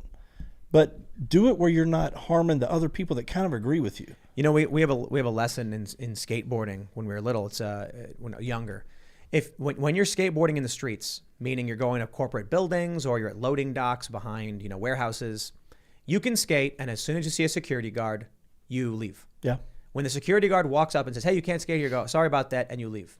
And then when he leaves, you come back. You come right back. Yeah. Who Well, didn't? I would not advocate for immediately coming back. If you're told you're trespassing, you shouldn't trespass. But the point is that if you leave right away, you don't blow up the spot, as we would call it, meaning other people have heard about it. They might end up showing up. We've had kids, I remember this, man. They smashed a window because the security guard told them to leave. And I'm like, they just ruin everything for everybody. So now you'll never be able to come back here because they'll set up something where you can't. So, I think about this and I'm like, imagine going into a restaurant and they say, you can't be in here. There's a mandate. And they say, I'm not leaving because you're discriminating against me. And they say, well, I'm going to call the police. Say, okay, call the police. In every circumstance, the cops have showed up and said, you've been informed that you're trespassing. You're being warned to leave. At that point, you can be like, okay, walk out the front door, wait for the cops to go, walk back in and say, I want a cheeseburger. And that causes a bigger problem than having some cop arrest you and then inconveniencing yourself. And if you look at the bigger picture, here's what this has done now. This has taken, we've already had a divided country, right? In 2020, you had this group and this group that believe two different things, cops bad, cops good. Now what they've done is they've subdivided the good cop part because they're using them to enforce laws on people that supported the cops, but now the cops have to stand up to those people, and now they're mad at the cops. So now the left wins again because they've broken us even more, and we're weaker. In New York, they had 27 police officers defending what was an illegal painting in the street. Bill de Blasio seized taxpayer funds illegally to paint Black Lives Matter in front of Trump's building, and 27 cops with smiles on their faces guarded that illegal act. I wouldn't have been able to do it. Now look, I understand these are cops who live in New York City, so they're probably Democrats. And then but surprising to me, it's like, how could you live in a city where the people who vote for the politicians who appoint the commissioner or the chief of police and then hire these other cops, you're the villain in this whole story to everyone. Right. The cops defending the Black Lives Matter mural are villains to the left already, and for defending the illegal actions of the mayor, they're villains to the right. Yep. You got to be. It takes a special kind of resolve to decide that you want to be hated by everybody. But truth be told, it's not always the wrong choice. Sometimes being hated by everybody is the right thing to do. In this instance, I don't think so. The challenge, I guess, is, people. It's hard to just quit your job when you got a mortgage, when you got kids, and that's the noose, man. Well, they get you. It's no different than what I was talking about a few minutes ago with all the government subsidies. They get you trapped, and you can't do anything, unless you take a leap of faith or you get a good opportunity. I mean, they get you trapped there too. It's sad and it's scary because it's just it's slavery. Democrats are pushing policies that put more people in positions where they can't leave their jobs and are desperate. And that's what it is. That's the boot on your neck. Yeah. So when you got, Joe Biden was talking about this policy for urbanizing the suburbs. I don't know if you saw this one. The idea was to build more trains going into the suburbs, to ban single housing development, things like that. Oh, yes. That would create more desperation and destitution, which they then can manipulate by saying, you can't quit your job. You could only afford to live in this extremely high cost of living area with loans. Right. And then if you lose your job, you can't pay off your loans. And then we're going to come for your kids. And people say, okay, you got me. I'll enforce whatever you say. And there it is. If everyone just said no, these problems would be solved instantly. What if I just took my mortgage out as a student loan? Will the government forgive it? Well, they're not doing that. That's what's funny. All the progressives were like, yeah, Biden forgive student loans. And he was like, nah. Yeah, I need to take those billions and send them into the Middle East. Well, to be fair, you can file bankruptcy and get a lot of your debt, wiped, but not for student loans. Yeah. So if you get student loans, I'm not a fan of the student loan system. I think I worked 3 jobs in college, so I don't feel sorry for them. But I do think personally we can do something about the interest rates. Oh yeah. Yeah, I would agree on the interest. I think that's where everybody agrees. Or how come colleges can increase their percentage of tuition every year so much? Yeah. I mean, it just keeps climbing. Because they want you to be an indentured servant. Because when you got student loans, you can't quit your job. Yeah. You can't file bankruptcy on student loans. They got you locked up, and you don't even realize they got you locked up. But a lot of young people are starting to realize it. Now, here's what else happens. They use that to once again manipulate those they've already locked into indentured servitude with ridiculous, we'll forgive your student loans, vote for us. And then what happens? Biden's like, nope. Just kidding. Just bait kidding. And switch. Yeah, it would be nice if Donald Trump said, we're going to deal. He did suspend loans, I believe, during COVID. I think Donald Trump, if he gets elected, I think there should be some kind of executive action because these are federal loans. I think they have the authority to do this. I'm not sure. Just say interest rates shut down. Right. You Again, pay back what you borrowed. yeah, it's kind of like the thing earlier with the getting people back on their feet. Right. They don't have to get interest on them. Just get your money back. You borrowed it. You used the money. You got to pay it back. Because a lot of those But- loans weren't just for school. They got that cost of living stuff too, Exactly. where they could buy food, pay for their apartments, whatever else. You got to pay it all back. Yeah. If they gave you 50 grand, I think you got to pay it back, and we should discuss how that inflation works into that.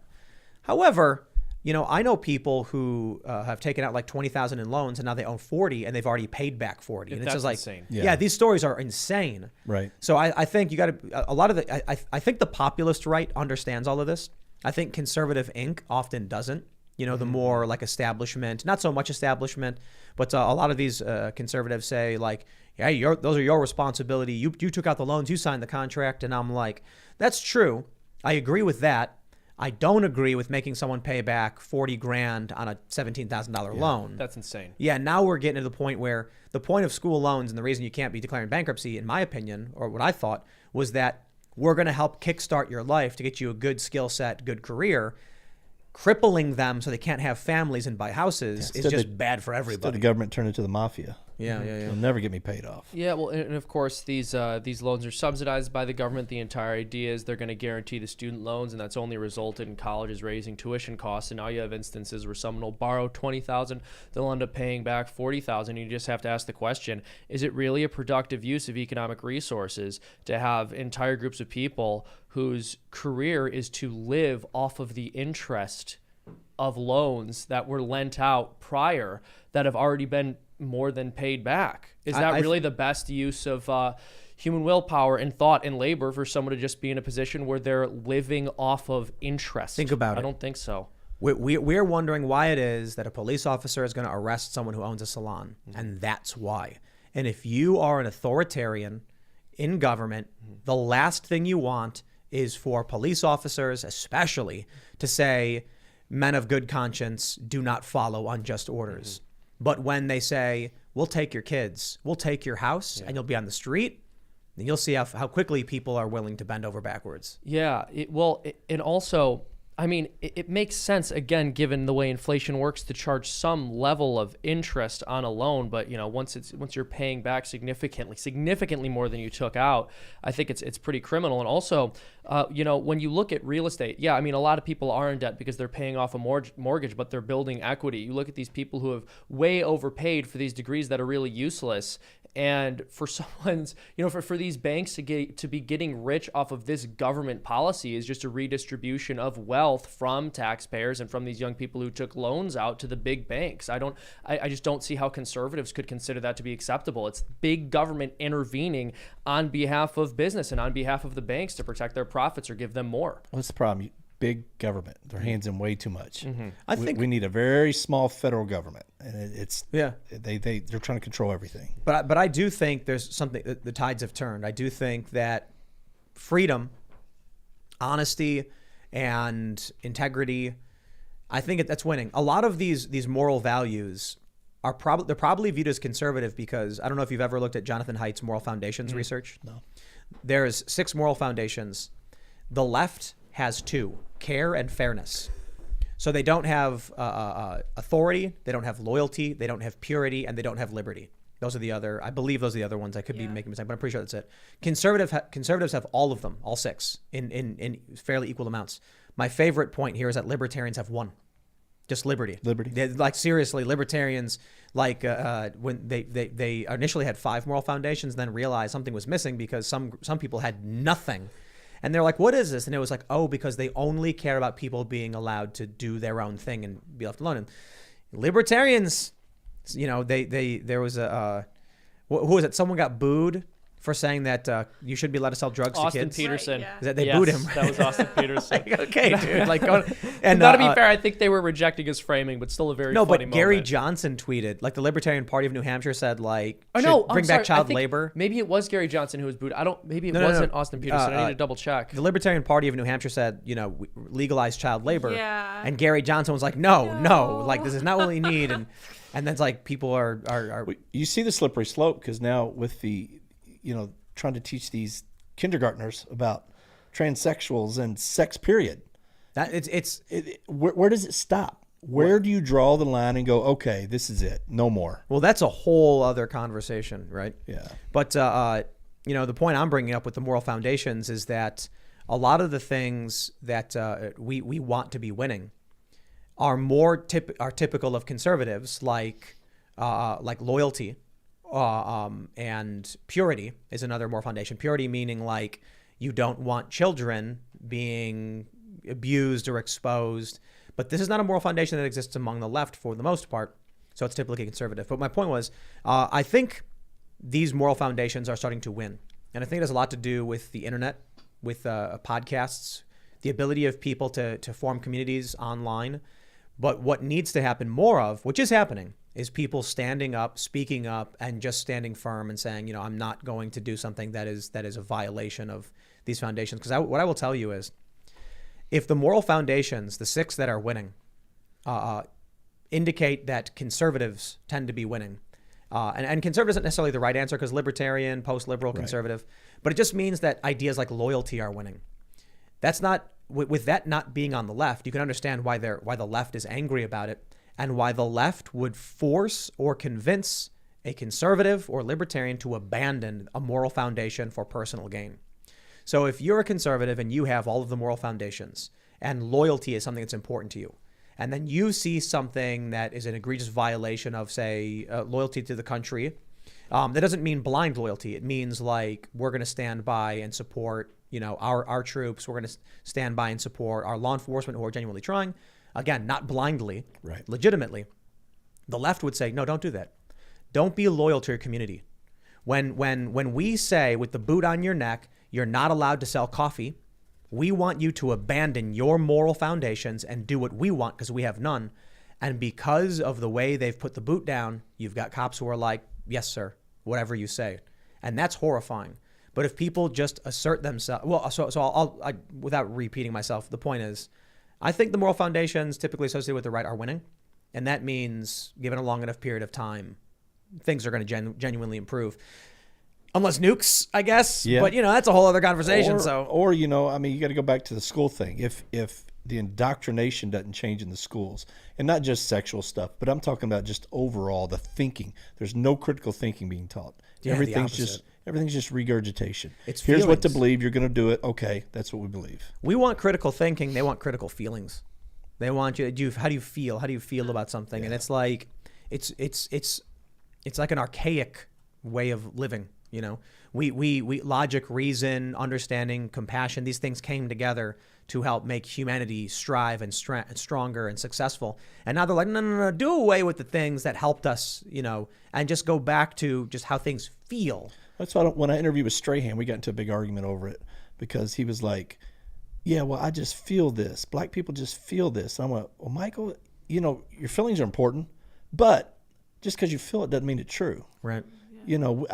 I feel a lot of things that aren't true. Yeah. My kids, they feel like I'm being mean to them when I make them go to bed or get off the computer. Or it doesn't mean it's true. But you're doing it because you love them and you want to. Or I won't let my dog them. out of the yard so it doesn't get hit by a car. He thinks I'm being mean to it. Yeah, our cat, Bocus, he yells at me because we won't let him outside, but it's 20 degrees out. He can't go outside. Yeah. Normally, we let him go out and do whatever he wants. And he's complaining. And I'm like, bro, you're I'm a cat. protecting you. Yes, but they don't get it. All right. Let's go to Super Chats. If you haven't already, smash that like button, subscribe to this channel, share the show with your friends. We're going to have a members-only version of the podcast going up around 11 p.m. tonight over at timcast.com. So make sure you sign up to support our work. And get in your questions now for Sergeant John Mattingly. Do I still call you Sergeant? Just John. Just John? Just John. For John. Please. I'm certain that we didn't get to a lot of your thoughts and questions about what happened with Brianna Taylor. So seriously, we're going to go through some of the Super Chats. That's why they got to buy the book. Buy the book. Yeah. There's some awesome stuff in there that nobody knows about. But people, it's opportunity to ask questions about what you think, and anything you have any questions about what happened that night. We can get these answered. So let's read some Super Chats. All right, let's see. I can't read the name of the first Super Chat because that's how YouTube is. They say, I got to push back when you say rich people can't give away money. I believe this is a translation problem. It's okay, but I believe you said art auction wrong. Never forget wall banana. Oh, yeah. That's true there are ways to sort of give away money, but what I meant was literally give away money. Obviously, you can try and bypass and seek out loopholes. What I mean is, you would think that a human being could walk up to another person and be like, I just wanted to give you money, and make your life better. You can't do that. Up to $15,000 you can. For the average American, that's substantial enough to where you can give money away. But what I mean is if you're rich and you're like, I would like to buy someone a car. Can't do it. Oprah gave all those people cars, remember? And they had to pay taxes on them. Most of them had to sell them. Yeah, and they sold them to pay the taxes. Right. So you can't just do it. I think, we were talking to Jeremy Boring of Daily Wire, co-CEO, and we were talking about how, when you first come into money, you all of a sudden see this maze of what the government has set up as to how you can operate, what you can or can't do. When you start a company, people really don't get it. They're like, why don't you hire me to do this? And I'm like, that would be illegal. And they're like, what do you, like, you can't hire me to be a consultant? I'm like, no. Imagine telling the IRS, yeah, we hired a guy who doesn't do anything. We just pay him a lot of money. They're going to be like, great, you're trying to bypass laws and taxes, so we're going to come after you and fine you. People don't get it. Like, every employee has to have a quantifiable job with a title, with a market rate salary slightly above or below. Otherwise, you get investigated or fined, and all of that stuff has to be followed to the T. I wish it was as simple as to just be like, you can do whatever you want, but we got enough regulations, man. Yeah, we do. All right, let's see what we got. Book of Cloud says, well, Chicken City is here. What does that mean? We got Chicken City. I don't know. Go to youtube.com/Chicken City and subscribe if you haven't already, because it's soothing nature sounds of roosters screaming and birds and woodpeckers and all of that stuff. Cats love it. All right. There's a huge rooster out there. Yeah. He's a big boy. Big, yeah. He's a big boy, runs with some bad dudes. He's king of the hill. That's right. His son's out there. And it's really funny because with chickens, the rooster bangs all the chickens. Then they have eggs. And then when the eggs hatch, boys come out, and the rooster's all of a sudden like, what do I do? It's I'm like replacing myself. Exactly. And he gets mad. Yeah. And he's like, now, it only takes 6 months for his son to be challenging him for, the ladies. And it's like, well, you're the one who's making them. You know what I mean? They do. They do castrate roosters. It's called something else. Really? Yeah, they cut through the back and like disable, and then they like they're chicken eunuchs, I guess. Man, I'm glad I'm not a rooster. Yeah. That's if you have boys and you want to grow and eat them. So they castrate them so that you can. Otherwise, roosters apparently are like hard to eat. You can eat them. You can basically eat a lot of things, but All right, let's see what we got. As Doglog says, will you be making a YouTube channel for your on-the-ground reporting? How about live reporting now that Starlink is coming? A Timcast news van. Yeah. We've certainly got some ideas, but I don't think we need a YouTube channel, to be honest. You probably just put it on the website. I don't know if... I think YouTube has... I think YouTube destroyed itself a long time ago. They gave everything to CNN. They gave everything to all these big networks. But now these big networks are pulling off and starting their own streaming platforms, Fox Nation, CNN Plus.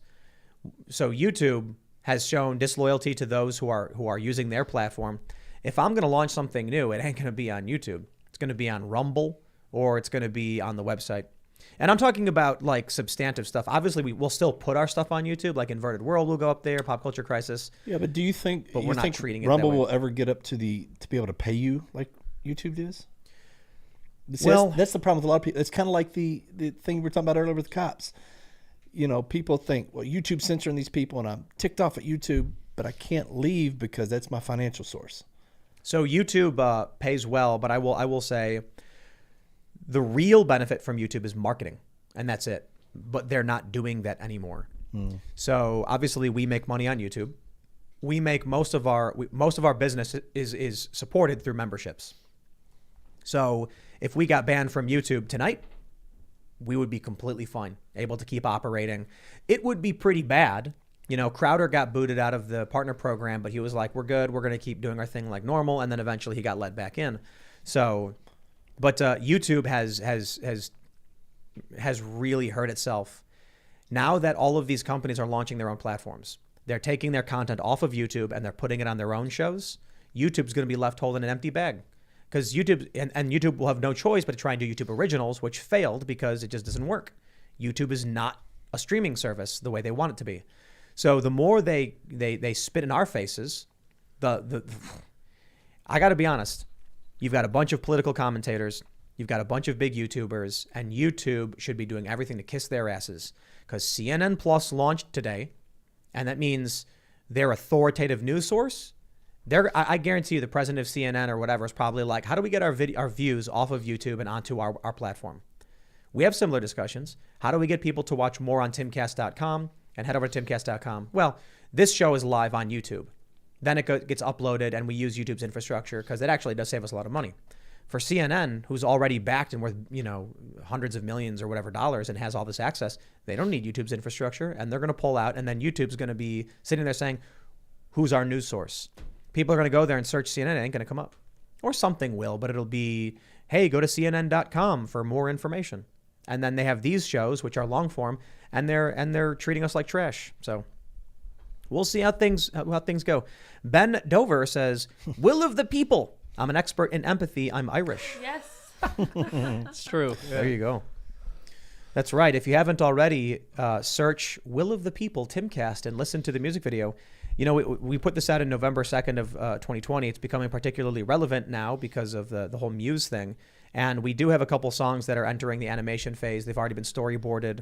And the next songs in our series that follow this universe about a country in tumult and the themes and ideas around civil war, revolution, and international conflict and crisis. So those will be coming out soon, but you can check that out. All right, let's read some more. Joe Burns says, hey, Tim and friends, look up the episode of Doctor Who known as The Long Game. It features chilling story on info manipulation and fake news. Ooh, that sounds fun. I will check that out. Vasht says, we all survived World War Z. Yeah, the Z symbol for the Russians. Maybe this will finally be over.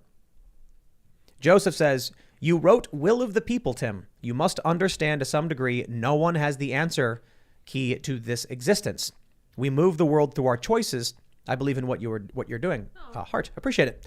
Yeah, I think one of the ideas of Will of the People, for those that have seen it and the themes around it, isn't that everyone thinks they're right. It's kind of like what I was saying, that sometimes there are no solutions. That maybe it is just the nature of humanity to go through cycles. People want to believe in this utopian vision where we finally reach the top of the mountain, sit down and say, we've done it, everything's perfect. And I just don't think that exists. It's called heaven. Yeah. Right. For the time being, on this planet, there's cycles, there's changes, there's ebbs, there's flows, there's yin, there's yang, whatever you want to call it. There's equal and opposite reactions, which means you're never going to be able to sit down and just be like, my job is done. Look at fashion. It just Right. keeps coming back, cyclical. Yeah. And what's fascinating now, too, is when people talk about communism, they're like, oh, these communists in the government. And I'm like, there's something else. Communists were 100 years ago. They had a specific ideology relevant to their time. We're looking at something else. Call it techno-communism. I don't know. Corporate communism. I don't know. It needs a new word. Yeah. We can't just look back and be like, hey, they're similar, so we're going to use the same name. Well, times change, man. Some new authoritarian ideology is emerging on the turn of the century, and it's going to clash with some other authoritarian ideology. So here you go. All right. Droid Control Ship says, hey, Tim, I've been watching your coverage for a short while. Can you spell that quote you keep saying Biden said, Shana Bada Shaba Pressure? It's Truinanana Shabada Pressure. Truinanana Shabada Pressure. Truinanana Shabada Pressure. Common spelling. Yeah, true inanana. I think it's inanana. Because I was saying before I was saying true inana. I think there's an extra in there. True inana. Inanana. True inana Shabada Pressure. And Batacaf care. Watch them add that to the dictionary. Like, Biden didn't gaff. Those are real words. Hey. True. Trumanama We'll make it a Shabada real pressure word. is an actual word. Yeah. Joe Biden's just much smarter than his vocabulary. It's a Parser Scranton word. passengers. It's a Scranton word, yeah. Dude, imagine playing Scrabble with Joe Biden. That's got to be a gosh. cartoon. Mark says, Tim, you don't believe Vlad won't level a city intentionally? Please don't insult the millions of Assyrians like that. Wait. You said I don't believe Vlad won't? I do believe Vladimir Putin would. I think he's misunderstanding what you were saying when we were talking about this, going after the citizens earlier. No, he won't just go after citizens, but if it's in that act of war, That's what I was trying to clarify, Yeah. right? Like, I don't think Putin is a comic book villain who's sitting there and he goes, you know what? Let's waste munitions blowing up regular people for no reason. No, I think he's like, blow up that shopping mall because they're staging military weapons there. But sir, that'll kill civilians. Yeah, well, this isn't a military operation, and this is what war is. Yep. So Collateral damage. Right. So I'll clarify. Like, yes, civilians are being killed in the collateral damage. I don't think he's twirling his mustache saying, we must kill as many civilians as possible. I don't think he puts a lot of thought in it. I mean, truth be told, I do think Putin's probably trying to avoid, because anyone who's engaging in information warfare and manipulation knows minimizing civilian casualties is important. But this idea that everyone's a comic book villain, look, even the most, typically, the most self-interested, egotistical person isn't going to be like, I'm going to kill a bunch of people. You do have crazy people. Crazy people can gain control of governments, and maybe Putin's one of them. But, I think the simple solution is no one is just generally trying to kill civilians. So can you read Random Eskimo? This is pretty funny. Yeah, Random Eskimo says, Seamus, take it from a Utah Mormon. Any and all reasons to laugh at Mitt Romney is not only valid but necessary. And I just want to say I completely agree. I completely agree. I thought it was a good reason to laugh at him back then. I just think it's still a good reason to laugh at our media now, to say that Russia's our number one existential threat. Fluffer Boy 2004 says, Will Smith gets mad when other men make jokes about his wife, but not when they sleep with her. That's correct. Unfortunately. That whole thing was staged. Yikes. I think it was. So someone actually did this really great analysis where they got high resolution video and slowed it down. And it's really interesting because Chris Rock doesn't defend himself. Leans into it. But no, he leans with he swings with the hand like fight choreography. Mm-hmm. So maybe, look, I've walked up to a bunch of people and then I've been like, what would you do if someone was about to hit you? And I'll raise my hand. And what does everyone do? They go like this. Yeah. Your hands instinctively go up. Chris Rock had his hands behind his back the whole time, and he was leaning forward. Will Smith did a look at his hand when he's cranking. It's a very weak slap. Yeah, he had that Ali training. He knows how to hit. Yeah, that's right. Will Smith has been trained. You ever see him be on a set with guns and stuff? Yeah. The dude has so this weak slap where Chris Rock goes with the hit. And he hit down here. Yeah. If you're going to smack somebody, you try to hit that ear. Right. Because that'll put your lights out. Yeah, I think it was fake. Plus, Will Smith laughing at the joke. Grinning. Plus, he's grinning as he walked away. Right. He's trying not to smile like, Yep. Yeah. Yeah, I think it was staged. Because now what's happening is Chris Rock's ticket sales have gone up tenfold. Yeah, so more than 2 days than you had in a month. Yep. Plus the price, like she said, went way up. Yep. And people are like, why would they stage this? And it's like, because the Oscars were sinking. So many. Yeah. Nope. Now everybody's talked about that for 2 days. I know. 3 Here days. we are, people talking about it. Curtis Fletcher says, anyone else hear that India and China are dropping the petrodollar? I don't know about that just yet. There's probably conversations, but I would tell you if that was the news, we'd lead with it, and we would all be like, you'd see a wall of emergency food behind me the moment these countries drop the petrodollar, which may be coming. Yeah. No joke, because that's when it's like $10 for a gallon of milk, $20 a gallon, all that crazy stuff. Yeah, no matter how much money you got, it's not worth much. I think people don't realize that if these countries drop the petrodollar, you want to talk about expensive gas. Oh boy, Whoa, man. it's gonna be really bad. Yeah, I think this country would be ripped apart. If the petrodollar is dropped, whoever is president will be blamed, and it's gonna get brutal. Mm-hmm. You're gonna see 48-year-old women out in the streets, from the suburbs throwing garbage cans because it's gonna be bad. Can't feed their kids. Yeah, You think the summer of 2020 was bad, and granted, the media doesn't, but.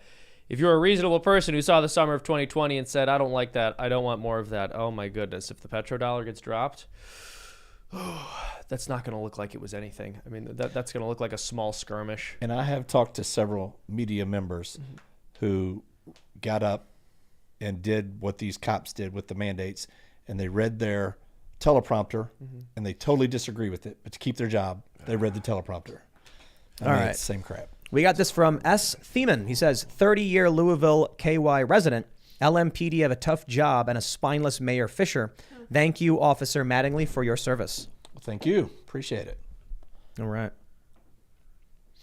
What do we got? Edmar says, Tim, you don't see the big picture about the war. It's big map manipulating the map market. Rand McNally is funding weapons to Russia. Look it up on Wikipedia after I tweet it for their citation. So they're like, we need to issue new maps. So Russia needs to get even the tiniest piece of Ukraine. Everybody's got to buy. Do you remember when Kamala said Russia's a big country, Ukraine's a small country? I mean, that proves it. She was holding her Rand McNally map. That's right. Daniel Muek says, Bach. Oh, Ladies and gentlemen, I also want to let you guys know that if you go to Chicken City on YouTube and give $5, treats come down. We have a little automatic treat dispenser. Chickens are sleeping, so I don't know if it works at night. But we are getting ready to launch Chicken Party. We've already made the song, the Chicken Party song. You may have heard it. I've heard it. And the idea is we're going to create a meter that once it fills all the way up, it reaches $100. It triggers the Chicken Party, and then we're going to have disco lights, and it plays a dance song. Yeah. Now, have you tried it? Does it work the chickens up at all? Like, does it get them excited, moving They around? get like startled because the first It'd be noise awesome if you could is a teach them to rooster dance. crow in the speaker, and the roosters are like, "What?" And then I scream "Chicken Party," and then it plays this song. I took this song and then edited it with chickens balking to the beat and roosters crowing. So it's like dance music for the chickens. But I'm hoping we have that up soon. It's all duct tape because Pablo effect. we've got to use a bunch of different systems like If This Then That and Streamlabs to create a way to track super chats in a meter and then ultimately trigger a sound. Triggering the sound is the hardest part because how do you get a speaker to play a sound? It's not the easiest thing. There might be some coding we might have to do into it, but we've found some duct tape methods of getting it to play. Probably just like, well, I'll leave it at that. We think we have it, and hopefully in the next day or so you will have the opportunity to give money to support a chicken party every day and have the dance music play for the chickens, because that's the important thing. That's what we do. It's very important. Makes life easier. That's right. All right, let's grab some. We got Nesquick says based guest tonight. Oh, there you go. Thank you. People News Today says delete laws is fighting corrupt cops. Please help. I don't know who that is, I but would look them up. I like the idea. So, Yeah. all right, let's see. Aimbot says, John, if I set up a meeting to speak one-on-one to Donovan Mitchell, would you take it? Absolutely. I love Donovan Mitchell. Who's Donovan Mitchell? He played for Louisville. He plays for the Jazz now. Oh, okay. Great player. All-star. Would Donovan Mitchell though? I don't know. He's not anti-police because he just supported a retired LMPD guy who's running for sheriff. He did have my case wrong, Donovan, if you're listening. He had my case wrong on the Brianna thing, saying we murdered her. Everybody did. Put her. Yeah, and this is. Can I go back to this real quick? So when my kids, I've got adult kids, who they went to public school and they had a very diverse friendship groups, and they came to me when this first started. And they're like, "Oh, this person said this. I can't believe it." And they're mad, and I'm defriending them, and I'll never talk to them again. I went, whoa, wait a minute, don't do all that. I said, just sit back. We're taught at a young age to believe the media, right? Where do we get our info from? The media, the news. That's all they're getting. They're not getting any pushback from anybody. So naturally, if I didn't know the case, I would have believed it for 8 months. Nothing was said in opposed to all the lies. So naturally, if somebody's lying about you, what do people do? They defend themselves, right? Right. And when that's not happening, you assume, well, I guess then what they're saying is true. Yeah. And so I told them, just wait till the truth comes out. Then if they still feel that way, then you can cut their friendship off. But just pump the brakes. All right, we got a really important one here from Stephen Richards with a big super chat. He says ACAB and then pig and clown emojis. Huh. I like pigs. I like donuts too. You forgot that one. Oh, yeah. ACAB stands for All Cops Are Bastards. Oh. Yep. But But I know my mom and dad, so it's cool. But Steven gave us $40 for that super chat, Nice. and Thanks, Steven. and I think as much as it doesn't really express all that much of an idea that we can contemplate, I do like reading contrarian thought or arguments or opposition opinion. So we'll take it by all means. Steven, I'm gonna give you a hint though. That really doesn't offend cops anymore. It's so numb to it. It's just. It's a waste of your $40, but Tim appreciates it. No, it's not. Give me your money. Tim appreciates it. Buy my book. It's only $30. There you go. Oh, It's a hey, virtue signal. It's cheaper. Yeah. That's true. They're not saying it for you to offend you. They're saying it to make sure everybody knows that. They think cops are bad. Right. No, cool. Yeah, I'm like you. I think cops are bad. Oh, okay. Oh, okay. Love you, Steve. I certainly, like saying abolish the police all the time because of the COVID stuff. That's for sure. But I also want to stress that my point on that is it's kind of a shock statement that is not completely untrue. My position is mostly just we need serious reforms, whatever you want to call it. But if we're at the point where we're looking at woke leftist cops, at that point I'm like, let's abolish them before it gets to that point. Oh, yeah, I'm with you. I don't know if you saw specifically this point was because in Seattle, cops arrested a guy who was being attacked by Antifa and then apologized to Antifa. Yeah. But when the good cops all quit, who's left? Yeah. Well, I've been warning people of that. you keep chasing the good ones off, you're going to be back in the 80s like New Orleans and Detroit where you have so much corruption. We're all screwed. When you outlaw police, only the outlaws will be police. There you go. I don't know how that makes sense, but all right. Caleb W says, Tim, you keep mentioning David Pakman in the same space as yourself, Crowder, Kim Iverson, and other legit independent personalities. Don't demean yourself to that dude. Don't demean yourself to that dude is a radical leftist that lies as much as CNN. I've sent you articles about UFC. I think I don't know what David's deal is. I've known him for a really long time. There were a few stories that I watched his content periodically. He got wrong, and I talked to him on Facebook, and I sent him like, "Hey, check this out. I think you missed this story because this is a correction," and he just ignores it. But then he certainly, so I know he gets it. Like I know he sees me being like, "Here's an article from the New York Times showing that the thing you just put out was wrong," and he just doesn't say anything. So, that being said, I don't expect everyone to be correct, and I encourage people to watch everyone. So when I mentioned David Pakman, it's basically because I'm not going to sit here and pretend to be the arbiter of truth or morality and to be better or smarter than anyone. I'm going to say, you go watch his content, and like Caleb, maybe you'll come to that conclusion and be like, wow, okay, so this guy's not good. Or maybe you'll be like, wow, David made a good point. Tim was wrong. I think I have faith in your intelligence, and you guys going and watching other channels is important for you to develop resilience to the lies and the manipulations. I'm not here to tell anybody how to live their lives to a certain degree. Obviously, I have my opinions on morality and ethics, but ultimately, I think when it comes to the truth that motivates the actions, I think you should have a lot of, responsibility. I'll put it this way. I can certainly say I think people should be standing up for themselves, doing this if they want these things. But that is in the sense of, if you tell me you want freedom, if you tell me you want your kids to be safe, I will tell you my opinion on what I think would work for you. And that is standing up for what you believe in because it'll make everyone's lives better. But truth be told, you do all me. I don't want to be responsible for your life. Mm-hmm. So for, by all means, be critical of me and whenever you feel like it. And I respect and expect it.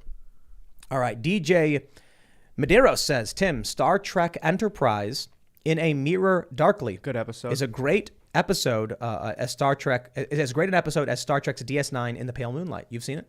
Yeah, in a Mirror Darkly. It's a good episode. Really? It's one of the few I could remember by episode title. Yeah, it was decent. Because Enterprise was not a very good series. I watched it as a kid, and I loved it because I was a kid. And then I remember revisiting it when I was probably 14 years old or so and going, this show isn't that good. But that episode I very much enjoyed. So I don't want to spoil too much of it. Just for the quick. So the point of Star Trek Enterprise is it takes place before, it's a prequel series, and so what happens is they find a portal to like a mirror universe, which is just basically identical to theirs, but a little further in the future, and they find the starship, which is the same class as the original Star Trek series. So it's like it looks like the same set from the 60s and the same ship. Yeah, it's a good episode. Cool. Jeffrey Pfaff says, why would CNN pull 10-minute news clips off YouTube? Because they want you to go and watch on CNN Plus, where you pay $3 a month. Oh, yeah, that's right. Yeah. Forgot about that. So so what we did was we didn't take our clips off YouTube. We just created a segment for the website. CNN has done that as well. They've created like Jake Tapper's Book Club and, other ridiculous shows, but they're trying to compete in this space. I'll tell you, take a look at Netflix. Netflix had the Marvel shows. Where are those shows now? They're on Disney Plus. Because Disney was like, why are we giving our shows to Netflix? We can make our own. We can make our own streaming service. YouTube in 2012, one of the top YouTube people, like I know I've known a lot of people, I have friends at Google, told me that they're competing with Netflix and that's their goal. What's going to happen now when all of these big networks that put content on YouTube say we're doing our own streaming service? They're going to be like, put the promos on YouTube for posting on Twitter and then put the real stuff on our platform where we can make money. That means these big networks are going to pull off YouTube, even the small ones. Because, we're certainly looking at, I would rather have our own website. And I can tell you this, YouTube, about a third of all of our ad revenue that goes to YouTube, that comes through YouTube, goes to YouTube. What if I just made my own website, took 100% of the ad revenue, and then paid 35% to market myself instead of giving it to Google? How do I even know that they're marketing me effectively based on the amount of money they're taking? I don't. So YouTube certainly made an incentive for people to abandon the platform, at least in the next several years. All right, let's grab some more. We'll just do a couple more. because I didn't see. I wanted to grab some specific questions to get some nuance, but I think, Can I mention something very quickly? Yeah. I'm seeing in the non-paid super chats, people are noticing that I am differently colored than I was 2 episodes ago or 3 correct. episodes ago. So the Yes. camera was blue. I looked like Joe Rogan on CNN. You did. I want all of you to know it was because of the tint of the camera. It's all I was Lydia's not fault. sick. Well, it was funny because I had not been on the several episodes prior to that one, and so people thought that I had been sick and was recovering, and that's why I was blue. But Yeah. that is not the case. That's right. Popular All right. conspiracy theory. Mike Tapia says everyone in the chat room type in "bok bok" for Chicken City. I suppose. Yes. Raymond G. Stanley Jr. says, guys, watch Arcane on Netflix. Good stuff. Well, all right. Jeffrey Pfaff says, so you agree with me? It's promo clips now. Is that what it already is? Because I wouldn't be surprised if that's kind of my point, but I don't know. I could be wrong.